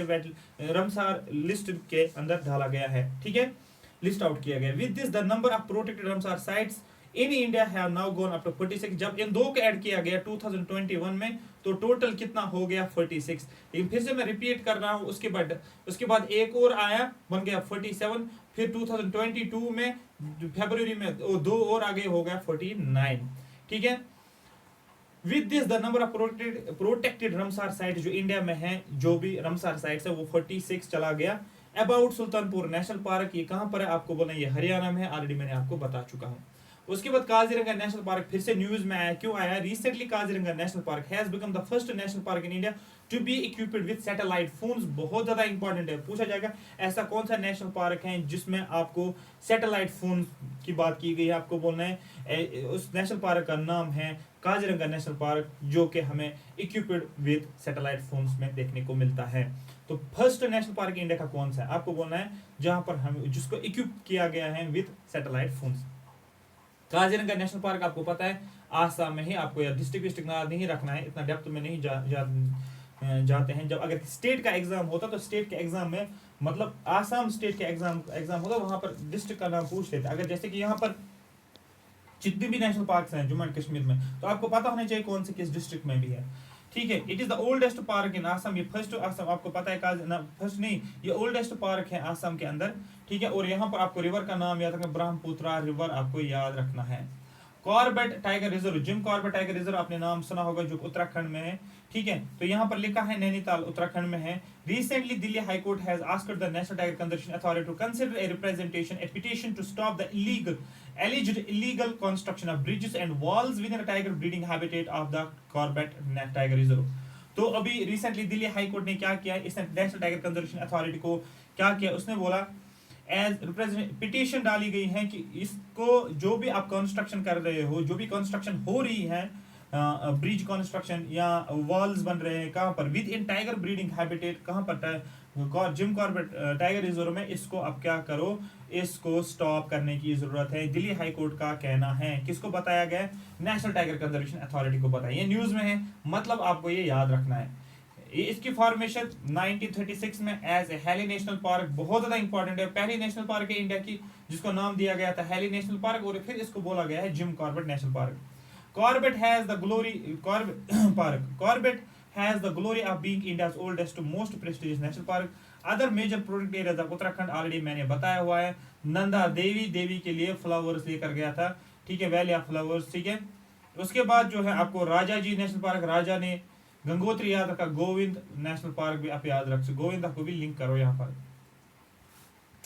ठीक है। आई होप यहाँ पर ये बात आपको समझ आई होगी। उसके बाद एक और है जिसका नाम है मूरा, ठीक है, द्रावा दनूबी, ठीक है, मूरा द्रावा दनूबी, ये क्या है, recently Mura Drava Danube was declared as the world's first 5 country biosphere reserve, याद रखना, वर्ल्ड का पहला 5 country biosphere reserve by the UNESCO ने इसको जो है डिक्लेयर किया है। अब यहाँ पर राजा जी नेशनल पार्क है कहाँ पर, आपको पता, राजा जी जो है उत्तराखंड में है। न्यूज में आया है a supreme court appointed committee has questioned relaxations given for the upgrade of a 4.7 kilometer road in the buffer zone of Rajaji National Park and sought replies from the center and the Uttarakhand government। News में इस तरीके से आया है, supreme court ने क्या किया, एक जो अपॉइंट की हुई है कमिटी, उसने क्वेश्चंस किए हैं, has question relaxations given for the upgrade of, ठीक है, जो रिलैक्सेशन दिया गया है, जो कि रोड बनाया जाता है, जो बफर जोन है टाइगर रिजर्व का, राजा जी टाइगर रिजर्व का जो बफर जोन है, वहां पर रोड कंस्ट्रक्शन जो कर रहे थे, उसके ऊपर ये बात आ गई थी न्यूज में। लेकिन समझना क्या है हमें, ये इंपॉर्टेंट है यहाँ पर एग्जाम के लिए, ये वाला है। It was named after a famous freedom fighter C राजा गोपालाचारी, इसलिए इसको राजाजी नेशनल पार्क बोला जाएगा। क्वेश्चन आपको पूछा जाएगा why Rajaji national park was named as Rajaji national park, आपको बोलना है इसको नाम दिया गया after the famous freedom fighter जिसका नाम है राजा गोपालाचारी। आपने राजा गोपालाचारी की फार्मूला भी पढ़ी होगी फ्रीडम स्ट्रगल के टाइम पे, उसने बोला था प्लेबिसाइड्स की उसने बात की थी, ठीक है। पॉपुलरली नोन एज राजाजी, इसलिए इसको राजाजी नाम से जाना जाता है। लोकेशन आपको बोला उत्तराखंड के हरिद्वार में, along with the foothills of Shivalik, it's a part of Rajaji national park. ये पार्ट किसका है, राजाजी नेशनल पार्क का। It was declared A tiger reserve, इसको ये नेशनल पार्क भी है, टाइगर रिजर्व भी देखने को मिलता है। उसके बाद एक और है वेडल सी एज मरीन प्रोटेक्टेड एरिया, इसको मरीन प्रोटेक्टेड एरिया के अंडर लाया गया है। Minister of earth sciences said that India is co-sponsoring a proposal of European Union for designing East Antarctica and Weddell Sea a marine protected area। Question ये बनता है sir marine protected areas क्या होते हैं, ये ऐसे एरियाज होते हैं provides protection for all or part of natural resources, ऐसे एरियाज जहां पर नेचुरल रिसोर्सेज का कुछ पार्ट या पूरे नेचुरल रिसोर्स को ही प्रोटेक्शन दी जा रही है। Certain activities within marine protected area are limited, कुछ एक्टिविटीज जो है मरीन प्रोटेक्टेड एरियाज में वो लिमिटेड है या प्रोहिबिट ही किया गया है। जैसे आप नेशनल पार्क पढ़ते हो या वाइल्ड लाइफ सेंचुरीज पढ़ते हो या बायोस्फीयर रिजर्व पढ़ते हो, एग्जैक्टली यहाँ पर भी मरीन प्रोटेक्टेड एरियाज में भी कुछ ऐसी एक्टिविटीज है जिनको लिमिट किया जाता है या उनको कंप्लीटली प्रोहिबिट किया जाता है to meet specific conservation, so that यहाँ पर जो स्पीशीज है वो कंजर्व हो जाए, हैबिटेट को प्रोटेक्शन मिले, जो भी इस मरीन इकोसिस्टम में जो भी पॉपुलेशन होगी, फिश हो या जो भी होंगे यहाँ पर उनको प्रोटेक्शन मिली, ठीक है, मिलेगी। मेरी बात समझ में आ रही है। गुरु Ghasidas national park named after the Satnami reformist hero of the place Guru Ghasidas is the result of the carving of Chhattisgarh from Madhya Pradesh in the year of 2000। जब छत्तीसगढ़ को मध्य प्रदेश से निकाला गया है, ठीक है, कार्विंग ऑफ छत्तीसगढ़ फ्रॉम मध्य प्रदेश, तो याद रखना इंपॉर्टेंट क्वेश्चन ये बनता है छत्तीसगढ़ को कहाँ से निकाला गया। आपको बोला जब आप पढ़ते हो कि स्टेट्स की जो कैसे स्टेट्स की फॉर्मेशन कैसी हुई लैंग्वेस्टिक के बेसिस पे आप पॉलिटी में पढ़ते हो, तो आपको टेबल याद रखना पड़ता है। जम्मू एंड कश्मीर के Jammu and Kashmir organisation act से बनाया गया है, यूटी लद्दाख को निकाला गया है जम्मू एंड कश्मीर स्टेट से, इस तरीके से याद रखना है। तो यहाँ पर ये न्यूज में आया है एक रिफॉर्मिस्ट हीरो जो जिसका नाम है सतमानी, ठीक है, after the named after the Satnami reformist hero of the place जिसका नाम है गुरु Ghasidas is the result of carving of Chhattisgarh from Madhya Pradesh in the year 2000। It is located in the Korea district of Chhattisgarh. तो ये नेशनल पार्क लोकेटेड कहाँ है, छत्तीसगढ़ में। Dibrugarh national park बहुत ज्यादा इंपॉर्टेंट है क्योंकि डिब्रूगढ़ काफी ज्यादा न्यूज में हमने देखा है। ओडिशा में है, the Odisha government has decided to relocate around 420 families of 4 zero connected villages in Dibrugarh wild life sanctuary. Odisha government ने डिसाइड किया था कि रिलोकेट करना, किनको रिलोकेट करना, 420 फैमिलीज कहां से, 4 जीरो कनेक्टेड विलेजेस से, 4 जीरो कनेक्टेड विलेजेस से 420 फैमिलीज को रिलोकेट करना है। कहां पर, villages in Dibrugarh wild life century के पास। अब यहाँ पर डिब्रूगढ़ वाइल्ड लाइफ सेंचुरी जो है ये लोकेटेड कहां पर है, आपको बोलना है ये उड़ीसा में है। मेरी बात समझ में आ रही है। देखो क्वेश्चन ये पूछा गया था, यूपीएससी में क्वेश्चन पूछा गया था और ये काफी ज्यादा इंपॉर्टेंट है, टेस्ट सीरीज में भी ये ज्यादातर दिया जाता है। इको सेंसिटिव जोन्स क्या होते हैं, ठीक है, देखो याद रखना इको सेंसिटिव जोन एक होता है इकोनॉमिकली, एक होता है हमारे पास, सॉरी एक होता है हमारे पास, हम पढ़ते हैं ना जब हम ये पढ़ते हैं territorial waters, exclusive economic zone, exclusive economic zone, उसको इसके साथ कंपेयर नहीं करना, ये इको सेंसिटिव जोन्स होते हैं। और यहाँ पर एक इंपॉर्टेंट क्वेश्चन बनता है, हमेशा क्वेश्चन इस पे बनता है कि what do you understand by eco sensitive zones. Eco sensitive zones are ecologically fragile areas or areas within 10 kilometers around the protected areas, national parks and wildlife sanctuary। देखो होते क्या है आपको समझना, जैसे कि मैंने बनाया एक नेशनल पार्क, ये मैंने नेशनल पार्क बनाया, या मैंने क्या बनाया वाइल्ड लाइफ सेंचुरी, मैंने वाइल्ड लाइफ सेंचुरी बनाई, या मैंने बायोस्फीयर रिजर्व बनाया, जो भी आपको बनाना है आपने बनाना है, एक प्रोटेक्टेड एरिया आपने बनाया, इसके रेडियस में इसके अराउंड 10 किलोमीटर, यहाँ से 10, यहाँ से 10, यहाँ से 10, यहाँ से 10, यहाँ से 10, यहाँ से 10, और मैंने एक और लाइन ड्रॉ की है एग्जैक्टली ऐसे ऐसे ऐसे ऐसे। जैसे आप कोस्टल रीजन्स में एक लाइन ड्रॉ करते हैं 12 नॉटिकल माइल्स होता है टेरिटोरियल वाटर्स, उसके बाद आगे और 120 तक जाओगे तो बोलते हैं, और 12 तक जाते हो तो बोलते हैं एक एक्सक्लूसिव इकोनॉमिक जोन, और भी कुछ होता है, ठीक है।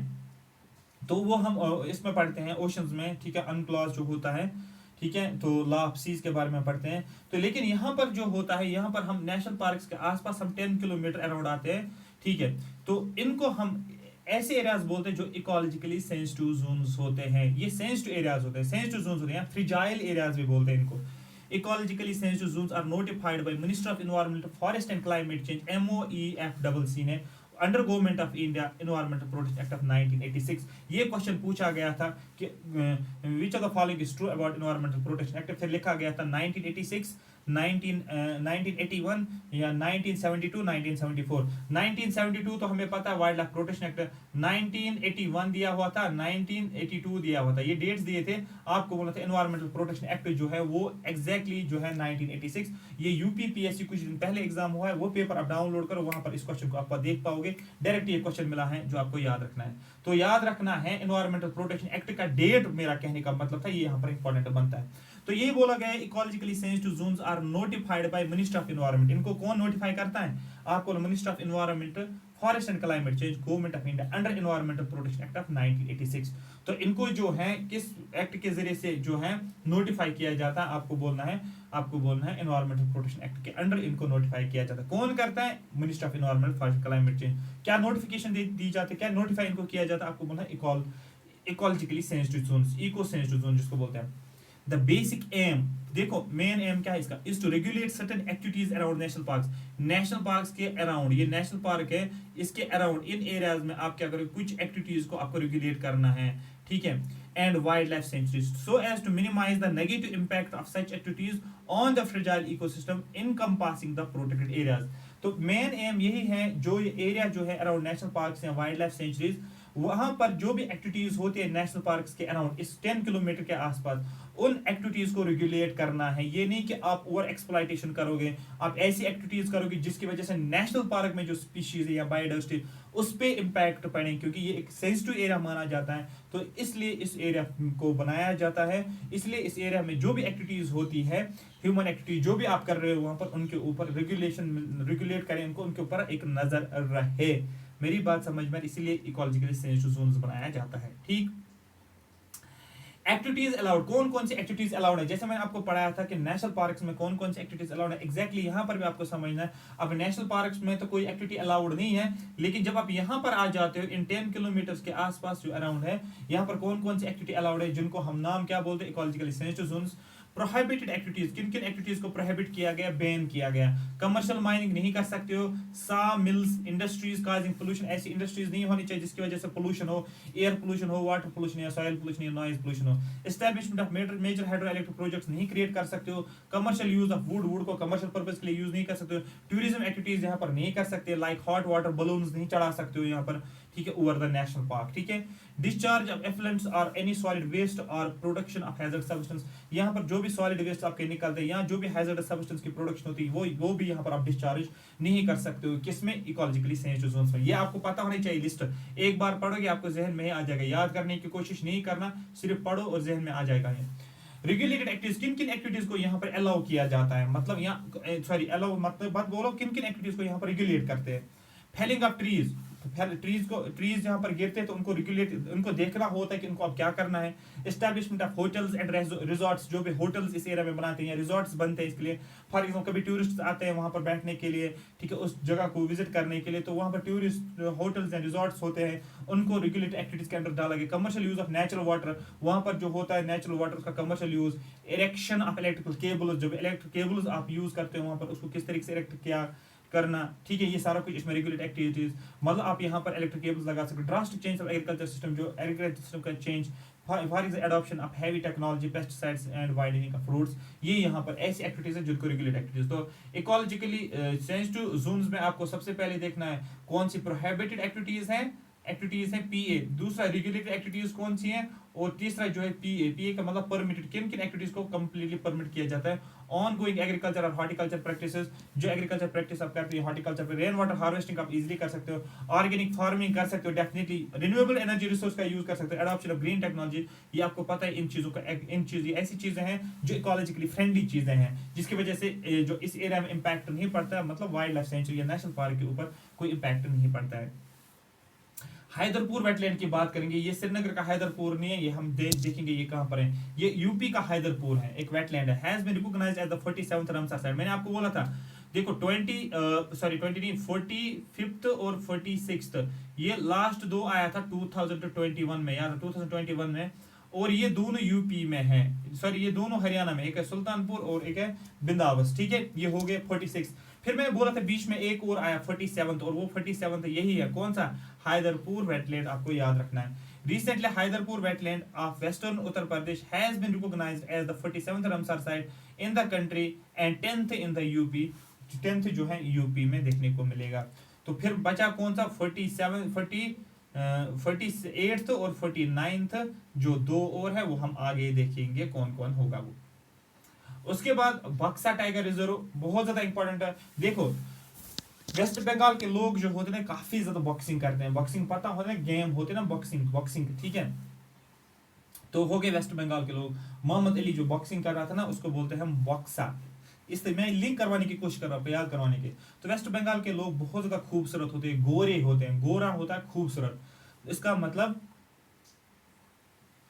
ठीक है मैं बताऊंगा अभी आपको गोरा मतलब क्या होता है, गोरा आपको याद रखना है। दूसरा मैंने बोला वो डियो ज्यादा लगाते हैं, डियो जो ना परफ्यूम लगाते हैं। तीसरा जो था वो बॉक्सिंग खेलते हैं, ठीक है। ये मैंने आपको तीन चीजें बताई, अब देखो मैं कैसे इसको लिंक करूंगा। अभी पहले आप न्यूज समझेंगे, an increase in the forest density and the big cat prey base specially deer has attracted a royal Bengal tiger, a first such sighting in 23 years to the Buxa tiger reserve. मुझे ऐसी feeling क्यों आ रही है कि अगर मैं examiner होता मैं इस क्वेश्चन को 110% देता बक्सा टाइगर रिजर्व को। क्यों देता मैं इसको, क्योंकि यहाँ पर इस टाइगर रिजर्व में हमने एक प्रे लगाया है, प्रे मतलब एक डियर लगाया है। डियर किसका शिकार होता है, ये टाइगर का शिकार होता है। जब यहाँ पर इस फॉरेस्ट में बिग कैट, जिसका नाम है बिग कैट प्रे बेस, जो कि डियर है, ठीक है, इस डियर की डेंसिटी को हमने यहाँ पर बढ़ाया है। और इस प्रे की जब डेंसिटी बढ़ गई है तो इस डियर की वजह से जो हमारे पास क्या बोलते हैं उसको, बंगाल टाइगर जो है उसकी क्या हो गई, वो यहाँ पर अट्रैक्ट हो गया। डेफिनेटली अगर इसको गजा यहाँ पर मिलता है, यहाँ पर इसको पता है मेरा शिकार यहाँ पर है, तो ये अट्रैक्ट किसकी तरफ हो जाएंगे, बक्सा टाइगर रिजर्व की तरफ हो जाएंगे। Had attracted a royal Bengal tiger, बहुत ज्यादा इंपॉर्टेंट है, a first of such sighting in 23 years to the Buxa tiger. जो 30 साल बाद आपको यहाँ पर पहली बार आपको देखने को मिलेगा। Buxa tiger reserve lies in West Bengal, ये आपको याद रखना है। और यहाँ पर नॉर्दर्न बाउंड्री है बक्सा टाइगर रिजर्व, जो नॉर्दर्न बाउंड्री है बक्सा टाइगर रिजर्व, ये एक इंटरनेशनल बॉर्डर बनाता है भूटान के साथ। मतलब वेस्ट बंगाल का बॉर्डर किसके साथ है, भूटान के साथ। अब देखो मैंने कुछ अभी ट्रिक्स आपको बताई थी, मैंने बोला गोरे, वेस्ट बंगाल के लोग बहुत गोरे होते हैं, मतलब गोरा मारा नेशनल पार्क। वेस्ट बंगाल के लोग गोरे भी होते हैं, सुंदर भी होते हैं, मतलब ब्यूटीफुल भी होते हैं, सुंदरबन नेशनल पार्क। वो डियो भी लगाते हैं, डियो से निकला है नियोरा नेशनल पार्क। वो गाना भी गाते हैं तो सिंगलीला नेशनल पार्क, और थोड़ा सा वो जल्दी में होते हैं तो जल्दापारा नेशनल पार्क। कोड इस तरीके से याद रखोगे। तो वेस्ट बंगाल के लोग बहुत ज्यादा, आप बोलोगे झूठ भी बोलते हैं। अब आप बोलोगे सर झूठ कहाँ से आएगा, सबसे ज्यादा झूठ जो निकलता है इंडिया में वो वेस्ट बंगाल में निकलता है, ठीक है। अब यहाँ पर जो है याद रखना है, क्योंकि मैंने पहले बोला उत्तराखंड, आसाम, वेस्ट बंगाल, राजस्थान और नॉर्थ ईस्टर्न स्टेट्स के जितने भी नेशनल पार्क वो पता होनी चाहिए, बिल्कुल टिप्स पे। तो गोरा मारा, ठीक है, वेस्ट बंगाल के लोग बहुत गोरे होते हैं। जब गोरे होते हैं तो मतलब उसी का दूसरे नाम से हम जानते हैं सुंदर होते हैं। सुंदर लोग ही क्या करते हैं, ये डियो लगाते हैं, ठीक है। डियो लगाने के बाद ये थोड़ा सा सिंगिंग करते हैं, और सिंगिंग के बाद और क्या करते हैं, और ये बॉक्सिंग की भी करते हैं, ठीक है, बॉक्स, और थोड़ा सा ये जल्दी बॉक्सिंग करते हैं, ये भी आप याद रख सकते हो। गोरा से निकला गोरू मारा, सुंदर से निकला सुंदरबंस, नियोरा से निकला, ठीक है, डियो से निकला नियो, सिंगलीला से निकला सिंह, बॉक्स से निकला बक्सा, और जल्दी से निकला जल्दापारा, ठीक है। ये हो गया आपको याद, बक्सा तो ऊपर है, ठीक है। ओके, ये आपका कंप्लीट हो गया। Thanks for watching. अगर आपको ये सेशन अच्छा लगा तो बोलो यस सर हमें अच्छा लगा। ये पूरा एक साल का जो भी आपका करंट अफेयर था इकोलॉजी एनवायरनमेंट का, जहां से आपका 110% क्वेश्चन बनता है, ये आपका कंप्लीट हो गया। एक ही लेक्चर में पूरा फिनिश हमने किया है। इसको आप ज्यादा से ज्यादा शेयर करोगे, 2-3 बार वॉच करोगे तो आपको ये समझ में आएगा। इस पीडीएफ को डाउनलोड करने के लिए आपको जाना पड़ेगा WS Academy ऐप पे, उसको डाउनलोड करोगे तो वहां पर मैं आपको फोल्डर लिखूंगा, वहां पर लिखूंगा, ठीक है, नाम लिखूंगा उसका JKS करंट अफेयर्स, वहां पर फाइल्स का नाम लिखो, फाइल से डाउनलोड करोगे, ऐप से ही आपको डाउनलोड करना पड़ेगा।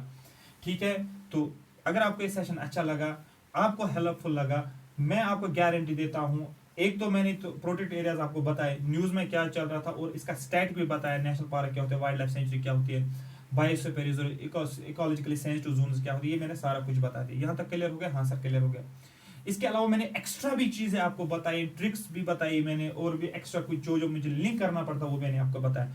मतलब ये होता है, इसको तरीका बोले था कॉम्प्रहेंसिव तरीके से। मैं इसको क्यों बोलता हूँ, आपको पूरा फोकस करवाओ, क्योंकि यही नॉलेज आपको लगेगी तब ही आप मेंस का आंसर लिख सकते हो, तब ही आप प्री क्वालिफाई कर सकते हो। प्री के लिए कॉम्प्रहेंसिव नॉलेज का होना जरूरी है, मेंस के लिए कंटेंट का होना जरूरी है, तब तक क्वालिफाई नहीं होता। ओवरऑल आपका एग्जाम क्वालिफाई करना है, प्री चलो क्वालिफाई हो भी गया, लेकिन मेंस में लिखना भी होता है, मेंस के लिए काफी कंटेंट होना चाहिए। Thank you so much for watching me, bell icon को हिट करो, और दूसरा जो है कमेंट सेक्शन में आप ये चीज देखोगे, सर हमें सेशन बेस्ट से बेस्ट लगा, एक और सब्जेक्ट के ऊपर हमें करंट अफेयर चाहे इकोनॉमिक्स हो या और भी जिसका करंट अफेयर्स आपको चाहे डिटेल एनालिसिस में, वो मैं आपको एक ही जगह प्रोवाइड करूँ, फिर कहीं और देखने की जरूरत नहीं। एक साल का करंट अफेयर एक ही जगह पर, इकोलॉजी एनवायरनमेंट के और भी हैं, बट ये वाला पोर्शन जो है जो हॉट माना जाता है वो मैंने आपको बता दिया। Thank you so much for watching me.